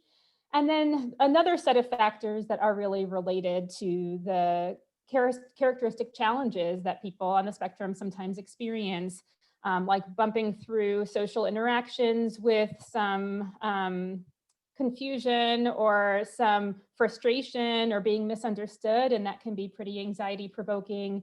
Having a higher rate of bad social experiences like exclusion or victimization, and then difficulties with executive functioning. And we think a lot about executive functioning as causing functional impairment or getting in the way in terms of turning in your schoolwork, that kind of thing, but often don't think about how that raises anxiety, that not having your act together or feeling like you are performing to your potential can be pretty stressful and anxiety provoking as well.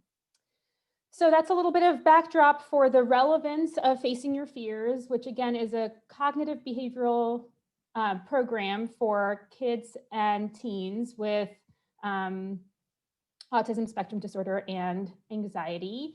It is based on cognitive behavioral principles. So the basic CBT model here on the right with that little triangle is that thoughts, feelings, and behaviors are interconnected and work together to kind of dig people into an anxious hole. So if I'm afraid of spiders and I go down to my basement to transfer my laundry and I see a spider, I The thought component might be, oh my gosh, I see that spider. It's going to bite me and it's going to kill me. And then I'm going to have some bad feelings associated with that thought, like my heart is racing or my muscles are tense. So that's the feeling part. And then the behavioral part is typically escape or avoidance, that I'm going to get out of that basement. And in fact, maybe I'll pass on laundry to another family member and instead do something else in exchange. So the behavioral piece is usually getting out of there. And what we know is that the longer you kind of ping pong around that triad, the harder anxiety gets. So the more I avoid the basement, the harder it is when I do encounter a spider, because it has been a really long time and my brain has learned that avoiding the situation provides a big sense of relief. And what CBT says is, just as that three-part exchange can get you deeper into the anxious hole, we can also use strategies at any of those 3 points to dig out of it. So on the thought level, I might edit that thought of the spider will bite me and kill me, which feels like a certainty at the time, and instead say, most spiders don't bite people, most spider bites aren't fatal. And so not saying all spiders are grand, right? Not being unrealistic in changing our thoughts, but just adjusting them to trimming them down to size. You can intervene at the feeling level, so those physiological responses, and that can be working on some deep breathing to help regulate your arousal. It could be learning that you're a person who kind of needs snacks regularly, or really needs a good night's sleep, or has to wake up and exercise first thing in order for your arousal to be manageable. So those are strategies that you can use in that physiological or feeling department. And then you can intervene at the behavioral level, which is really just not avoiding, is facing the thing that you're afraid of, facing your fear. And most CBT programs here on the left have these core components that include some psychoeducation or teaching about anxiety and how it works, kind of like we're discussing now. Some somatic management, which is just training about relaxation and managing your body's physiological responses. Some cognitive restructuring, which is our fancy term for editing your thoughts so that they are trimmed down to size. Some problem solving. So, when you think about the things that cause anxiety, sometimes the challenges are in your own experience, and sometimes the challenges are the situation. Like if I had a spider infestation in my basement, I wouldn't just want to adjust my thoughts about spiders. I'd probably want to address the spider infestation as well. So some problem solving component. Graded exposure is working towards facing your fears a little bit at a time. So first I'm going to get comfortable looking at pictures of spiders, then maybe watch some videos of cute spiders, then maybe look at spiders from inside when they're outside the window. So kind of getting closer and closer to encountering that thing that I'm ultimately most afraid of. And then some component of relapse prevention, just recognizing that anxiety often ebbs and flows throughout the course of development, and that even if people are experiencing significant relief after a course of treatment, that they're likely to hit some bump in the road and struggle with it and need to kind of pull out their strategies and refine them or revisit them. So Facing Your Fears takes those core components and divides it into this 14-week program, where the first half is really based on that skills building and skills practicing component. And the second half is all about applying those skills to face your fear, that graded exposure component. And there are modifications that are designed specific to some of the learning needs of kids on the spectrum. We include more parent involvement than many other therapy approaches. We have more visual supports. So instead of asking a kid, where are you on your stressometer is what we call it, we also have this visual support that may allow them to bypass the language part and indicate how they're feeling. We use more worksheets than discussion. We have more multisensory activities that are designed to help engage. And we probably have more repetition than other programs, knowing that it may need multiple passes of a concept and that generalization might be a little bit harder. So we're engaging more senses and addressing some of those learning differences. And my favorite thing about for kids and their parents, really, that many of the kids come into the program with a whole lot of can'ts of, I'm just a kid who can't be around bugs. I'm just a kid who can't sleep in my own bed. I'm just a kid who can't introduce myself to other people. And they've started to develop this identity around all the things that feel out of reach for them.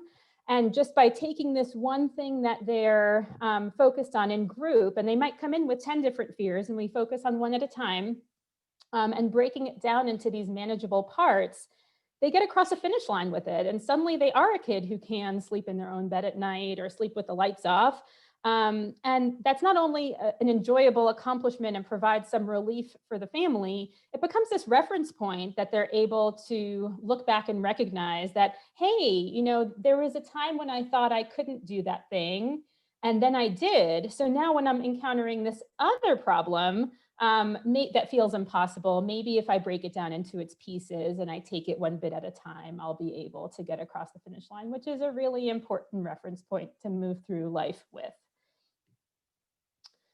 The Facing Your Fears Clinic program has a lot of good evidence base in terms of its effectiveness of improving outcomes for kids. So looking at their anxiety ratings before treatment and then again after treatment, there are significant reductions in anxiety. And then actually the kind of impressive and exciting follow-up study revealed that gains continued to be made following treatment. So more often when you have these follow-up studies, you'll see that there was an improvement from baseline to the end of treatment, and then some return, not quite to baseline, but some kind of regression of gains over time. And in the Facing Your Fears program, we actually found that after a year, the kids were doing better than they were right after treatment. And my suspicion is that the families are able to generalize their gains. So we might have worked up on one or two key areas of anxiety during the intervention, and then they were able to take what they learned and apply it to other areas as well. Along with our excitement about how Facing Your Fears has been helpful, we've also been uncomfortable with access limitations, and never more than now. Disparities, I think, are in our faces more than they've ever been. And we've long felt like we can't keep up with the demand. Our wait list is long. There are only so many groups we can run. In a year, we're in this one part of Aurora, Colorado, and we can't reach a lot of families who need help. Managing schedules and timing, you know, we try to run our groups after school hours so that kids don't have to miss school, but at the same time, that puts families right in rush hour traffic going and coming, which can be really hard for managing competing demands. There are always insurance coverage limitations that families need to navigate. And then our underserved families continue to be underserved for all of the reasons that make access hard. And so in the last few years, we've turned attention to trying to adapt the Facing Your Fears Clinic program to be delivered in schools by school-based professionals. And this was an attempt to see whether we might reach more kids and particularly target those kids who are traditionally underserved. So the goals were to really improve access, to develop a sustainable school-based version of Facing Your Fears in collaboration with key stakeholders. So we had an advisory group that included parents, self-advocates, school providers, administrators, and the research team to discuss what are the needs of the community, what is getting in the way for families, and what schools would need in order to develop a program that would work. Another goal was to improve access to mental health services, particularly for those underserved kids. And then to broaden the provider base, although having a mental health background can be very helpful, we hypothesized that it wasn't a completely necessary component to delivering Facing Your Fears or learning a mental health curriculum. Traditionally, the Facing Your Fears Clinic program includes psychologists and psychology trainees, but also speech and language pathology trainees, occupational therapy. We've had a master's in public health person come through. And that's by design. We really are believers that together we're more than the sum of our parts, and that having different lenses of how you approach challenges can be really enriching for all involved. So we thought the same might apply for schools, and that by having a broader provider base, we would be able to reach more kids. And then the secondary goal was to review the effectiveness of this school-based program. We're making significant modifications to it, delivering it in a separate place with different providers, and would it be effective? You'll notice that here it says train the trainer model, and that just means that we went into schools, we worked with school providers, so school special education providers, OT, speech, psychology, social work, counseling. We worked with these providers, trained a cohort of them in one of the phases of the study, and then partnered with them to train the next generation of school providers, with the idea that we would not be entering a school, doing this intervention, and then finishing up our research study and leaving, but that we may kick off something in the school system that would be sustainable beyond the life of our research project. So as we met with these key stakeholders, we asked, what are kids with autism worried about in school?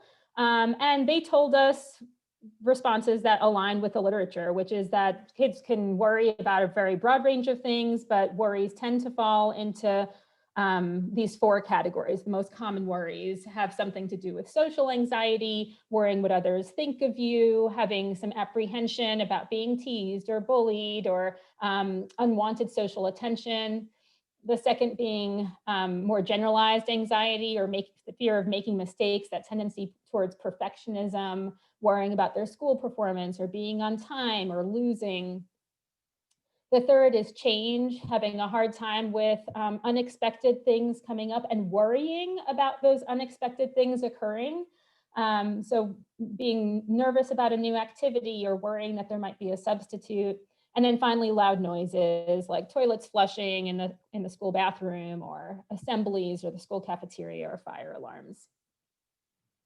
And then we asked, what are kids looking like when they're anxious? So what does anxiety look like in school? And sometimes kids look traditionally anxious, is the term that I think of, where they may get kind of quiet or shy or withdrawn. And then sometimes they don't. Sometimes it looks like refusal or defiance or aggression, or crawling under your desk, or knocking something off the table, you know. And that disruptive behavior can sometimes be misunderstood as something else other than anxiety, but is significant to think about anxiety. And we took all of this feedback about what it looks like, what the schools need, what the families need, and we adapted the Facing Your Fears clinic program to try to fit in schools. And most of the content looked the same, but the delivery model looked different. So for our clinic-based program, our sessions are typically about an hour and a half long, over 14 weeks. For the school-based program, they were 45 minutes long over the course of 12 sessions instead. So what schools told us was that we really need some wiggle room, and we need to be able to deliver the program within our semester bookends. So we limited it to 12 sessions. The other major change was the parent involvement. So in our clinic-based programs, we have parents with us all session from start to finish, and they are working really, really hard in between sessions on our goals. And here the parent involvement was very limited because it was delivered in schools and parents weren't coming. So we initially, in our pilot study, aimed for 3 parent sessions, and the feedback that we got was that it was too hard and too much, that parents couldn't attend them and schools couldn't coordinate them. So for the larger study, we had just 2 parent contacts. One was a face-to-face informational session at the beginning to orient families, and the second was not even a session. It was, we sent a packet to the family with information about that graded exposure, the Facing Your Fears part. right before, about halfway through, before they got started with fear facing. And it came along with a video link that taught families a little bit about that part and what to expect. And that was the extent of the parent involvement for the school-based program. Our school providers, as I mentioned, were a heterogeneous group. We had special education providers, psychologists, speech language pathology, other mental health and social workers, and OTs. And the child participants ranged from elementary to middle school, from 2nd to 8th grade. It included children who were identified with autism either clinically or through the school, or identified with other social communication difficulties. And our wider net was by design for this study, that we did not want to limit access to only those children who were identified as being on the spectrum, because we know that the same access limitations that are true for receiving treatment are true for assessment. And so we didn't want to take these kids who are typically underserved or under-recognized or struggle to get on the right wait lists for an autism evaluation and say, sorry, you can't access help because you didn't access your assessment. So we were more inclusive, and I have to say that our school teams were phenomenal in their ability to pick kids who were appropriate for facing your fears.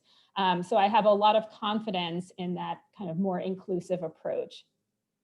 The kids had to have interfering symptoms of anxiety, and they had to have cognitive scores above 70. And the reason for that is because it's a CBT program and has some abstract thinking components, as well as more language-based approaches on these worksheets and such.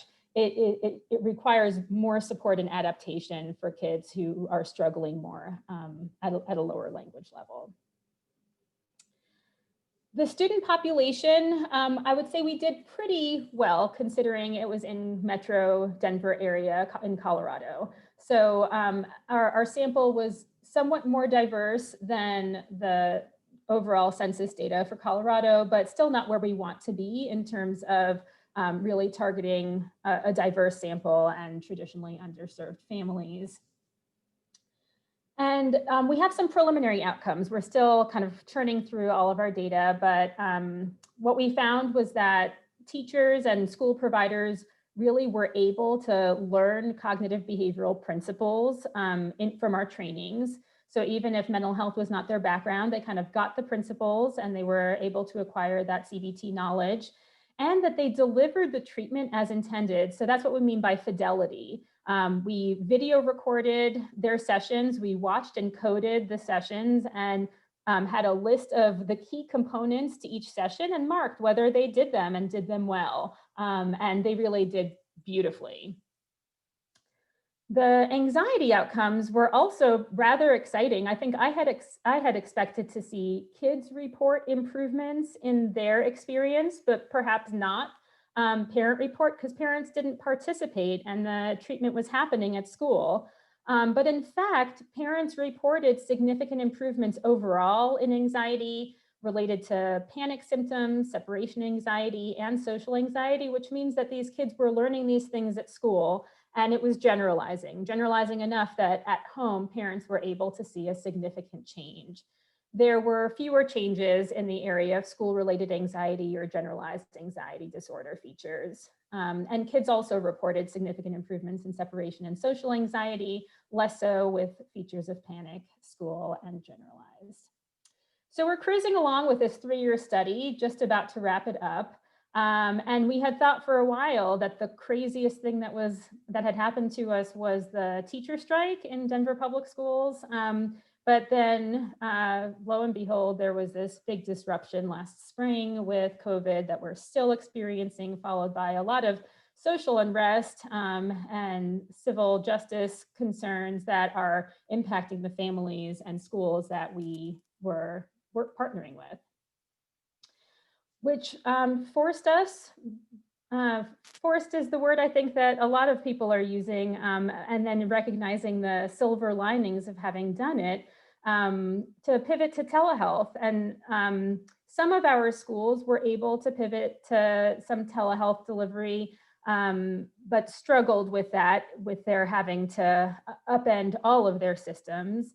In our clinic-based program, we did a total overhaul of how we deliver Facing Your Fears. Instead of being in our clinic, we shifted to a telehealth delivery model. And there we have found, like others mentioned today, that there have been some nice silver linings and advantages to using telehealth. So families during this time of higher stress for many people have been able to receive evidence-based interventions that perhaps they couldn't have otherwise. We have been able to run our group with fewer providers. So typically in the clinic setting, we have a lot of hands on deck for behavior management and breaking off within the group for parent and kid groups to go off on their own. And in the telehealth model, we're all together, so we may not need as many providers. There are reduced barriers of transportation, time away from work, securing childcare for other children. Some families might prefer this. When I think about just the time it takes to like park in the parking deck and walk across to the hospital and check in, like you can't do it in under 45 minutes, really, if you include your commute, and if it's rush hour, it's worse. So often our 90-minute session was taking families multiple hours out of their day. And then we're able to reach rural communities, which is a real advantage to many of those families who struggle with access. And in fact, before its time, there was a group that looked at the effectiveness of a telehealth model for Facing Your Fears, in particular to access, to enhance access for rural families, and found that, again, that fidelity being the term that means people did the program as it was intended. The fidelity was really good, parent and kid satisfaction was really high, and there were significant reductions in reports of anxiety and parental competence, or improvements in parental competence. There are some shifts to how we're doing the program that are a little bit different than the in-person version. So our sessions are a bit shorter, in part because staying on a screen for 90 minutes is hard for many families. The child component in particular is shorter, so we usually have our kids stay on for 30 to 45 minutes of that session, and then we cut them loose and meet with just their parents. We've had to be a little bit creative around exposures. I know Beth and Melissa talked earlier on about, working with families about where to position their camera and how to show what they're doing so that it's effective. We've also had to just kind of figure it out as we went, how to be creative about doing the practices. And with that, we came up with a Kid of the Week approach. So in the clinic-based program, we would meet all together, work on some group activity or goal or principle, and then we would break up and have the kids all work on their individual goals. Now, to do that by telehealth is really challenging, to manage breakout rooms and have a provider available for each parent and kid set is pretty hard. And to do it all as a group is just too time consuming. If we did one practice after another, it would be really hard. And so we piloted doing a Kid of the Week where we would showcase one of the kids' exposures and have the other kids work to coach them and comment and observe. And so they were learning from one another's experience. And as you might imagine, many of their fears overlap. So often we have at least 2 or 3 kids who struggle to try new foods. And so one kid might be working on that as their goal. And the others who are coaching them are still learning along the way, even if they're not the Kid of the Week. We rely more on family participation and them doing homework in between sessions for their exposures, because our opportunity to do the work in session is a little bit more limited. We've trimmed some of the in-session activities. Some of them we just skip altogether. Some of them we assign for homework for parents and kids to work on in between sessions. Again, just to try to limit the amount of time that we're all in front of the screen and try to maximize engagement with a shorter session. And then we've had to think about ideal candidates.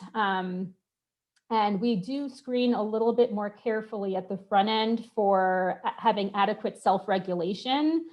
So in the in-person group, we're able to assign a provider to help with behavioral management for a kid who's more dysregulated and needs more behavioral support.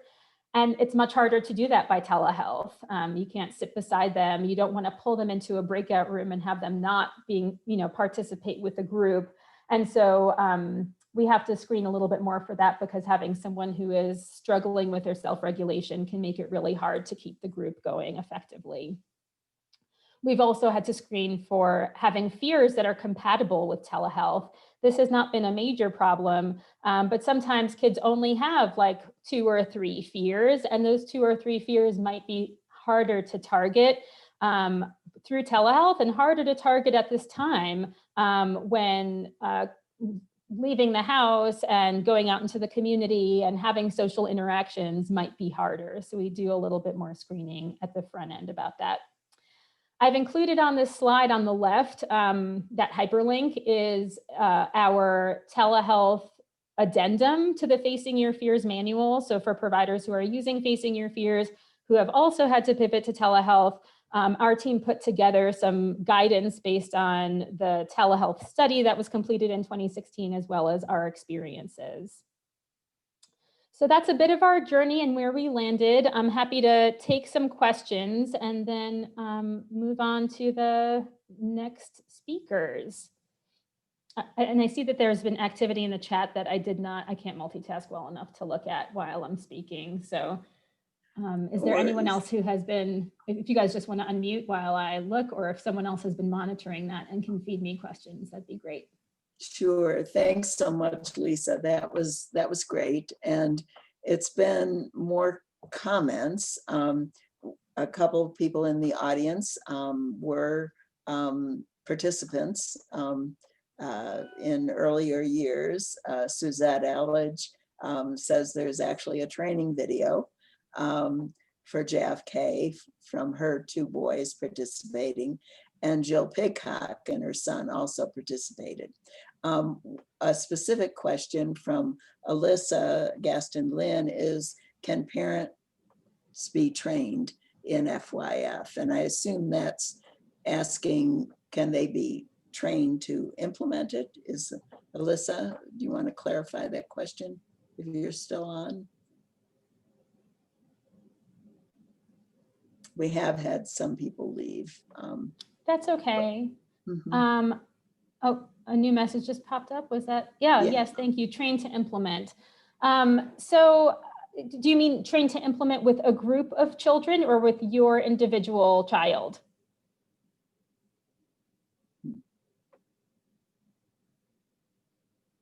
Ah, gotcha. Okay. We have talked about, and I'm glad you're asking this, because we have talked about developing like a self-help type of book that would be more of a parent guide to working on these principles and these activities with your child. And I do think that, I mean, our program, we are working with the kids, but we are working a lot with the parents. And a lot of it is teaching parents the principles and applying those principles in a concrete way to some examples that their kid's struggling with at the time that they then go and take off and use more independently. So there isn't a specific parent training program, and the manual that exists currently is designed for clinicians, for a clinician read. You can find it on Amazon or wherever you buy books. But there isn't a parent guided program at this time, although I think it's a great idea. Say, Lisa, so there's the research project that's working with the schools, but are groups being offered clinically currently? Yes, right now the groups that we're running are all via telehealth. But yes, we're running our groups, and they're still the best moment of my week every week. And you anticipate that continuing? I'm Yes. thinking there may be people who are interested in finding out about the availability of when a group session is starting. Yes, absolutely. We currently have a wait list, but are now running for as long as I've been here. We had one weekly group, and now we have another team. So we're doing 2 groups each week in our department, and working through that wait list. But yes, if you are interested, I would encourage you to talk with your healthcare provider. And you can give a call to developmental pediatrics and ask to speak to the person coordinating the Facing Your Fears waitlist. Okay. Yes, I see the next question there. Yes, and so there has been an adaptation done by Audrey Blakely Smith and her colleagues taking Facing Your Fears and adapting it for, the question was, is there an adaptation for people with intellectual disability or more cognitive challenges? Because I had mentioned that as an exclusion for the school-based study. So yes, there has been, including adolescents and young adults who have autism and anxiety and intellectual disability. And the results of that pilot study were promising and very encouraging, including more visual supports, more a simplification of some of the strategies that are used from a language perspective, and repetition and parent involvement. So yes, there was an adaptation. And I do think that the principles of Facing Your Fears can be adapted for kids who have intellectual disability who may not be adolescents. So if you have an individual provider who is working with your child, they may be able to take Facing Your Fears and do some of those adaptations for your child. Great. Well, thank you so much. We really appreciate it. Yeah, And thanks for having me, everyone. thanks. So at this point, I'll turn the program over to Dina Johnson, who's going to introduce our speakers that have joined us from the Nisanger Center in Ohio. So Dina. Great, thank you, Corey. Hi, everyone. I would like to welcome Christine Brown, Andrew Buck, and Margaret Rosenkrantz from the Nisanger Center at the Ohio State University. They are also a USED and a LEND program, just like JFK Partners. And so first, Christine. Christine is a clinical research assistant after serving as a self-advocacy trainee. She focuses on making things clear, and she came up with the idea to do a COVID-19 survey on individuals with IDD because the Ohio Department of Health didn't focus on that group.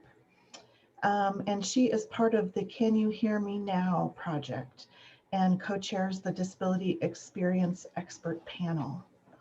And then Andrew is a learning and development consultant where he currently works on 2 projects.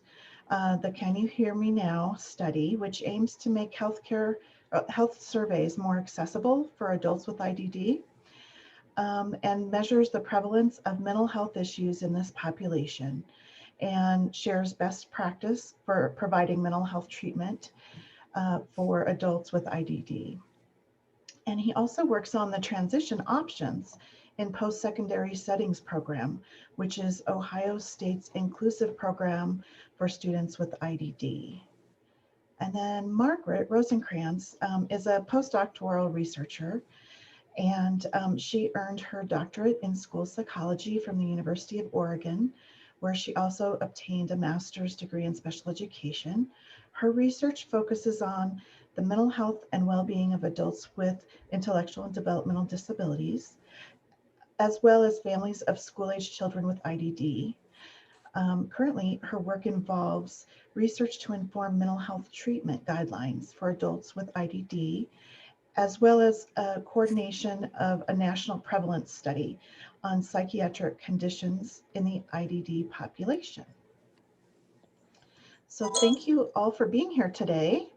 We're looking forward to hearing what you learned in your survey. Thanks. One thing to share is that Margaret had to leave because we thought we were more closer to the beginning, and she had to be with her kids. So it's just Andrew and I now. Okay. So we will share the results.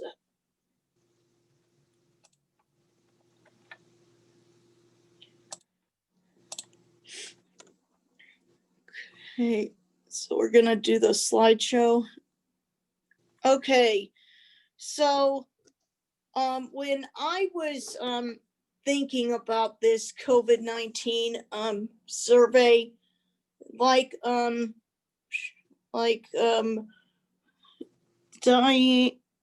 Dina said, the Ohio Department of Health had a survey for COVID-19, but they didn't focus on the people of the intellectual and developmental disability community. And I thought, they're leaving people out. We have to be included. And so what we did was we worked on creating this survey from honestly scratch, because the thing is, it focuses on various areas like services, mental health, employment status, and other various topics too. Next slide. So Andrew, do you want to explain this?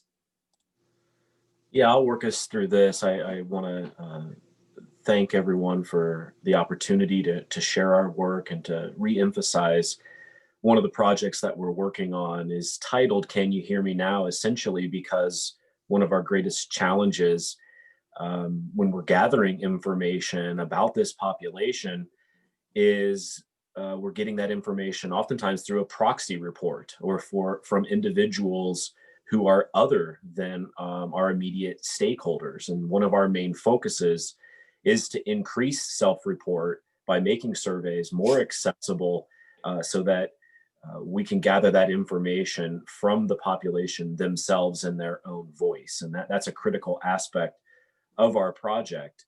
When we look at the previous literature, we know that adults with IDD are at an increased risk for poor mental health outcomes, as well as poor employment outcomes and social isolation. And of course, this is literature that has come out pre-pandemic.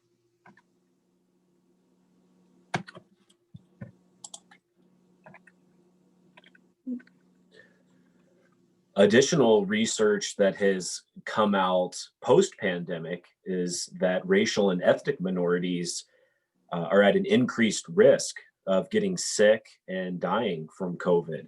And that is attributed to systemic health and social inequities, including discrimination, racism, inequitable access to healthcare, and also housing.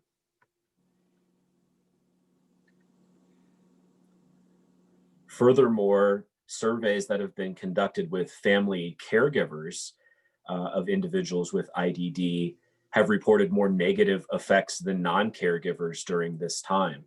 So increased risk of social isolation, anxiety and depression, fatigue and sleep disturbance, financial hardship, food insecurity, and others, including being worried about being a vector of the disease to others, and interrupting critical access to care that's needed either for themselves or for their care recipient. Even greater negative impacts were reported from caregivers who identified as female, minority, being younger, having less education, or caring for persons who had mental health concerns or behavioral issues. And so you can see the impact on these other minority statuses and populations. Additional research coming from service providers of individuals with intellectual disability and autism reported greatly reduced capacity due to COVID.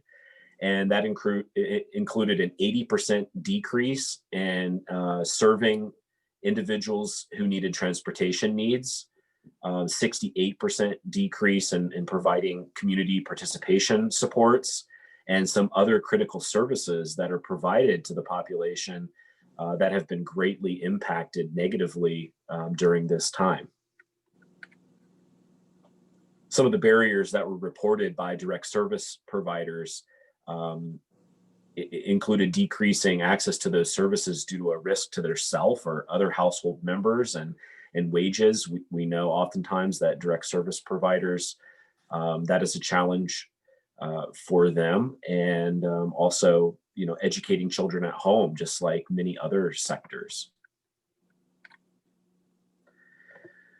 So due to COVID's, unique negative impact on those that provide direct services, we're thinking or thought that this pandemic might have a unique negative impact on the well-being of adults with ID themselves. But in order to address that, again, we wanted to hear directly from them and not just count on these reports from proxies and service providers. So as Christine mentioned, we designed an online survey that was written in clear language and really meant for those individuals to complete either independently or with support. So just a quick idea of our sample. We had nearly 500 individuals participate, nearly 400 of which completed the entire survey and also provided us with follow-up contact information so we could do a longitudinal analysis of how the pandemic is affecting individuals over time. You can see here about 50% disclosed an intellectual disability and a developmental disability, about a third disclosed a developmental disability, and about 20% disclosed an intellectual disability. You can see just over 60% filled out the survey with support, either from a friend or a family member. Nearly a quarter filled it out independently on their own, and about 13% filled it out with support from a service provider or healthcare professional. So this, oh, go ahead, Christine. So this is the type of people with disabilities who participated and having difficulty. The majority were they have difficulty doing errands alone, like visiting doctors or shopping, because they're used to having their caretaker around to go places, or difficulty with concentration, memory, or decision making. Then the list continues. That's like the other daily living tasks and different people like that are blind or can't hear good. And so who did our survey participants? The majority was Ohio. We sent this out nationwide, but all over. But we only got mostly Ohio, some people for Virginia, and 12 others. I don't know where from, but, and then gender identity. It's about males were more a little higher than female. There was some transgender, the prefer not to answer. Age, it really shows that the older people they have less of interest of trying to do these surveys. So it's like the 18 to 30 is the highest. And once you get down to 61 and older, it's the lowest. Yeah, one little nuance to add here, Christine, is it's a limitation to this particular study, but it was an online survey. And so that ability not only to access the survey by having reliable internet and devices at home is required, but it could also be an indication here of maybe why we have a larger percentage of younger individuals participating due to those technology limitations. Yeah. And then who are our survey participants? Most of them living with the parents. The second highest is living alone, then living with a non-family member, living at a family member. So that's like a brother or sister or so. And so here's the race and ethnicity. Most of them were white. Then the second group was like Black, African American, American Indian or Alaska Native, Asian, latent, can't say that word. So this is all the different race ethnicity. So this is where we had this question: who is getting county or state services before COVID-19? Receiving services was 368, not receiving services 17.7, and NA. We'll go to the next slide because I'll explain something once it gets to that.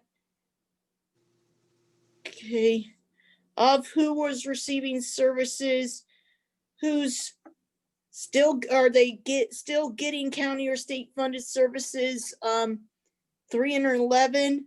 Some say no longer getting services. I want to point this out to you.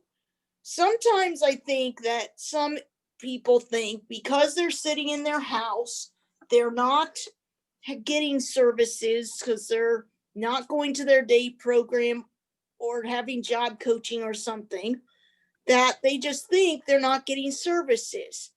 But truthfully, really, if somebody still has a service, a case manager, service and support administrator, service coordinator, we call it in Franklin County, Ohio, and you're still eligible for the county services, you're still honestly still getting services. So one thing we're going to be doing in the next round, because we had to change some questions around, when we do the next round to this, we're making sure to put, if you have a current SSA, case manager, service coordinator, please check yes, because some people will think they're just in their house, so they're not getting services.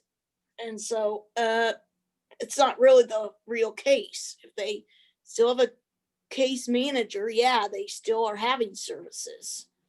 Just wanted to point that out. Right, and to reemphasize, although there may have been maybe a misunderstanding or some confusion around this question, which I think, Christine, you're alluding to here, I think this is one of the more positive signs of our survey, is that of the nearly 80% that were receiving services before COVID, again, 85% retain those services, but it is critical to identify here that 15% of that group did indicate that they either lost access to their services or were no longer receiving services after COVID. So in one hand, I think it's a good sign that we were able to continue providing services remotely or through in-person, adopting social distancing and other health precautions. It is important to note here that 15% did indicate a loss of access to services for some reason. So of those who are receiving services, 368, did anyone have problems accessing them? 112 said yes, and that's 30.4%, and 67.7% said no. And I think NA is the person who's saying not applicable. So. Okay. Right. So yeah, 15% of that group lost access, but then that doubles when we think about, well, who maintained access, but then were having difficulty or challenges in getting that. So that number doubles up to 30% of those that had challenges getting their services. So of those receiving services, of 368 still getting waiver services during COVID-19, 264 said yes, 72 said no. It's a 19.6%, and NA 8.7%. So they don't have waiver services. Okay. I again say that's probably true, because if they're not doing their adult day or employment support, yeah, they're probably not getting services right now. But again, that's getting direct service versus eligible for your service in your state is two different items, just to explain. So technology use. This was very interesting. We thought of this, and 78% of the sample is using technology to talk with others. The biggest way is video calls, which is like using the Zoom, and then phone calls, texting, then social media, emails, and forms. And the way it is, 33% said they were doing it every day, 23% 1 to 2 days per week, 23% several times a day, and 20% 3 to 5 times 3 to 5 days a week. So people are just now doing this as a normal because of the being socially isolated. Anyway, anything you want to add, Andrew? Yeah, considering that our survey was electronic or digital and delivered online, this is not surprising that the strong majority of our sample indicated extensive use of technology across different modes and platforms. The one thing that I think is more surprising is the video calls. I think that would be interesting to see how many people were using that before COVID, but I think that number here indicates that dramatic increase during this time of using video conferencing software. So technology participants wish they had since COVID-19. So this is stuff they wish they would have, but they don't. Well, most of them are happy with the technology they have, 67%. There's a laptop computer and desktop computers laptop and tablet are the top two, and desktop computer and then smartphone are the others. I don't know what it's like in Colorado for your waivers, but I'm only saying we have in Ohio assistive technology as something covered in waivers. And sometimes when it's coming down to needing these in order to do your job, too, sometimes, not always, but sometimes it can get covered in the waiver, but there has to be good reason, not just for fun. But I'm just saying that. So employment, 181 reported having a job before COVID-19. Of those who were employed before COVID-19, 54% work less hours since COVID-19. 50% have been laid off since COVID-19. 42% reported they have not gotten unemployment. 35% said they did not find it easy to get unemployment. The one thing to point out is that the unemployment application process is so rough, not just for people with disabilities, but for in general. And the thing is, though, sometimes they are not, some people think because they get Social Security, they wouldn't be eligible for unemployment, even though they were working, say at McDonald's or wherever, okay?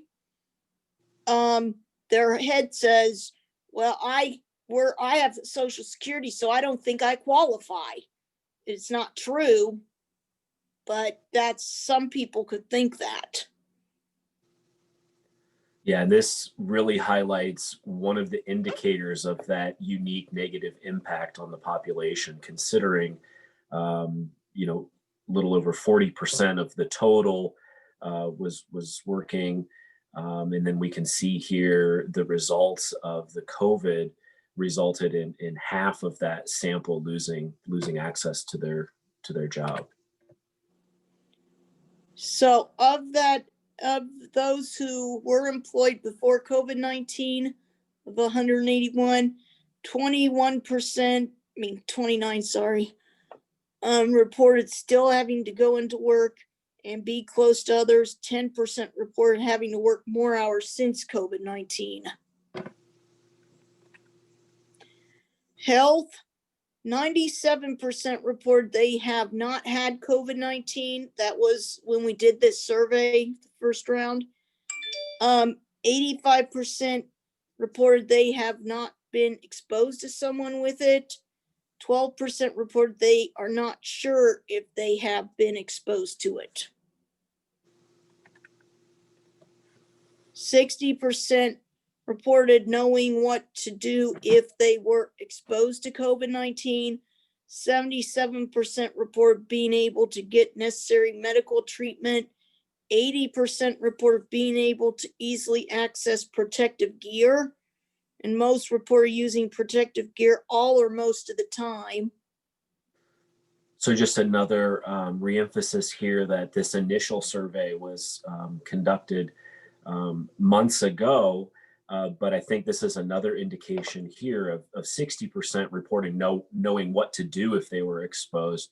Really points to making sure that that we're able to gather the information that's being put out at the highest levels that are the most reliable sources, and making sure that that information is in plain language and clear language.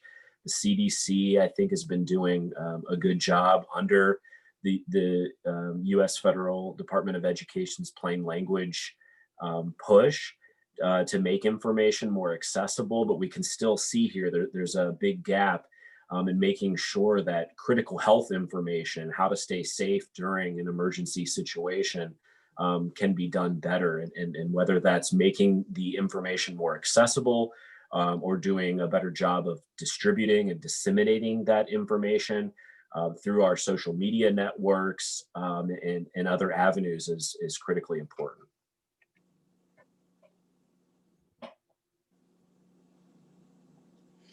So in-person providers using protective equipment, all the time 53%, most of the time 11%, some of the time 7%, never 1%, and NA 30%. I want to say one thing of this. For the never, I thought somebody wrote that, they put that in because they've never gone to a doctor, so they put never in. That's my idea of why they put that.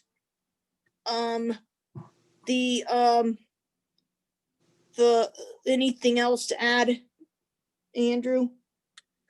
Yeah, again, just reemphasizing this was earlier days in the pandemic where we didn't necessarily know the airborne nature or how it was being transmitted. And so a lot of this information may change over time as we conduct a second round of the survey to see growth in knowledge and response through protective equipment.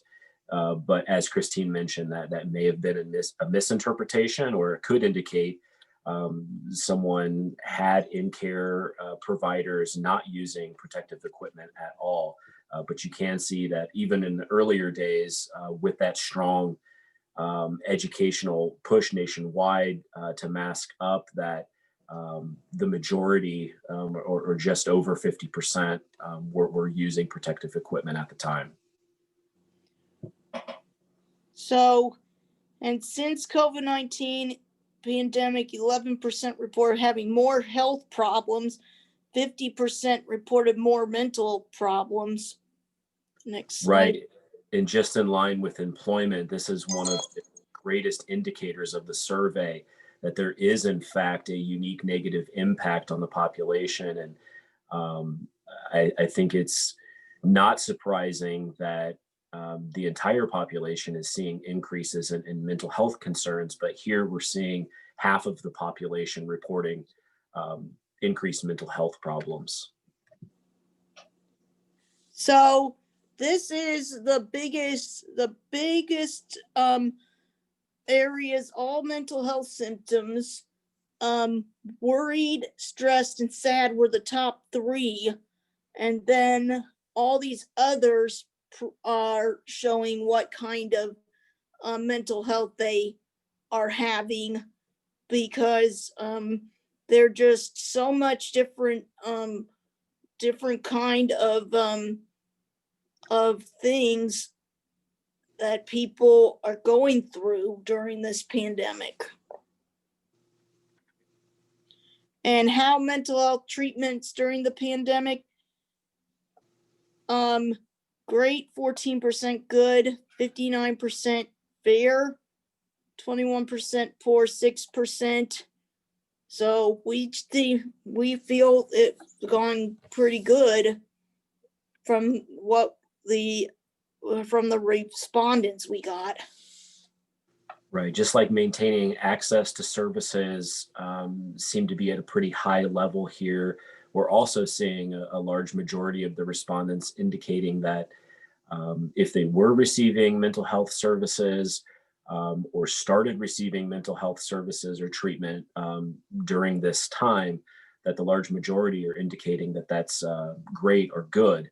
But it is important, again, to recognize that even though a smaller minority or group indicated fair or poor, that's really where we need to focus our efforts on making sure that may be not knowing where to receive mental health treatment as opposed to receiving poor treatment. It may just be not knowing where to seek out that access. So again, making sure that individuals know if they're experiencing increased worry, stress, and anxiety during this time, that mental health services are available to them.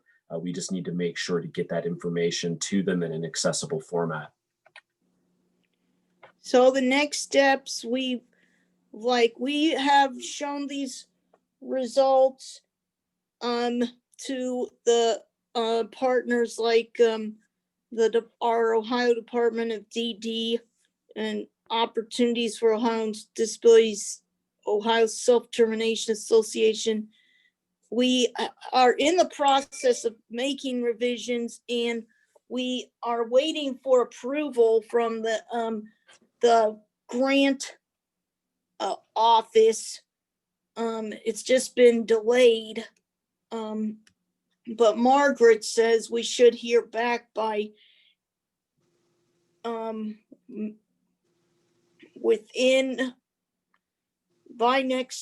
before next year here. But we've had to be sending stuff out, sending it back to the research office, and they've been giving us, hey, you have to change this, and then you have to do this, then you have to do this, and it's just adding more and more wait time to sending it out. So we're hoping to send this back out to people no later than February 1st, but it's only going to be to the people who did the reply in the first phase, because we're trying to target them as follow-up. And so it's not going to be given out like we did nationwide for this first round.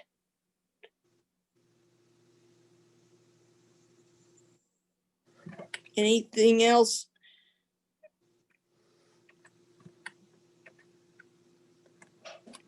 So that's it of the presentation. Any questions?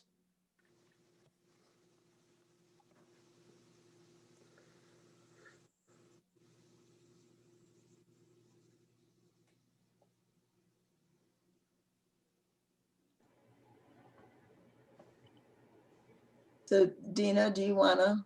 Yeah. So it looks like there was a question just asking about the second survey taking place, but it sounds like if they didn't participate in the original one, and that was about in August that you did that, right? Right. So the original survey was actually last summer, late spring last summer. We were planning to roll this back out to those same participants that completed the entire survey and provided contact information. As you can see in the fall, that was our initial plan. But as Christine was mentioning, we've been going back and forth with the IRB due to some revisions to the questions and the other red tape of pushing that research study through. So it's been delayed some time. As Christine mentioned, we'll be rolling out that second survey to that specific group, but I think we may also be expanding it to another larger national group for an initial round of the revised survey. So in other words, a second round for a longitudinal study with this sample, and then a larger scale up, including possibly internationally as well, to get additional results and understand again how the pandemic has been affecting everyone across time and space. Well, great. Thank you so much for that, all that information. It was very helpful. Yeah, we really appreciate this opportunity to share our work with you in Colorado and elsewhere around the nation. And encourage you to visit the Ohio State University Nighsonger website to learn more about all of our different programs. We have a model early childhood education system and a transition program, again, a college program for students with intellectual and developmental disabilities.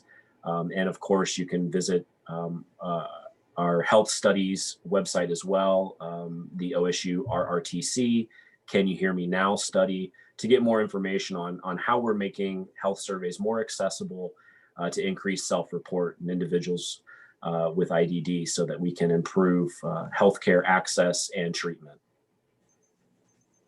Great. Great. Yes. Let me offer my thanks as well. Really appreciate it. And we look forward to further communication and perfect timing.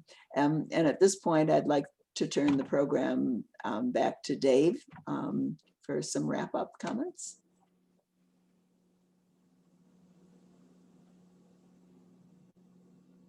Is Dave still here?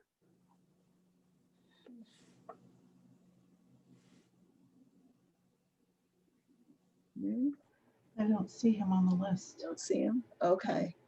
All right, I think he's gone. Oh, okay. Something must have come up. Well, as I said at the beginning, Dave is now co-chair of CANDO, and as Joelle indicated, we're going to be doing some just revisiting, I guess, scope and mission of CANDO. So look for more in terms of those developments. And I would just let people know that the next meeting is March. We're always the second Friday of the third month of the quarter. So that's March 12th, 2021. So if you want to put that in your calendar, and we welcome input from folks as to any ideas of topics that you'd want to hear. So again, thank you so much for spending this Friday morning with us. I really appreciate all of our speakers and the thoughtfulness put into presentations. So again, thanks so much. Good and happy holidays to everyone. Thank you. You too. And we could, in the future,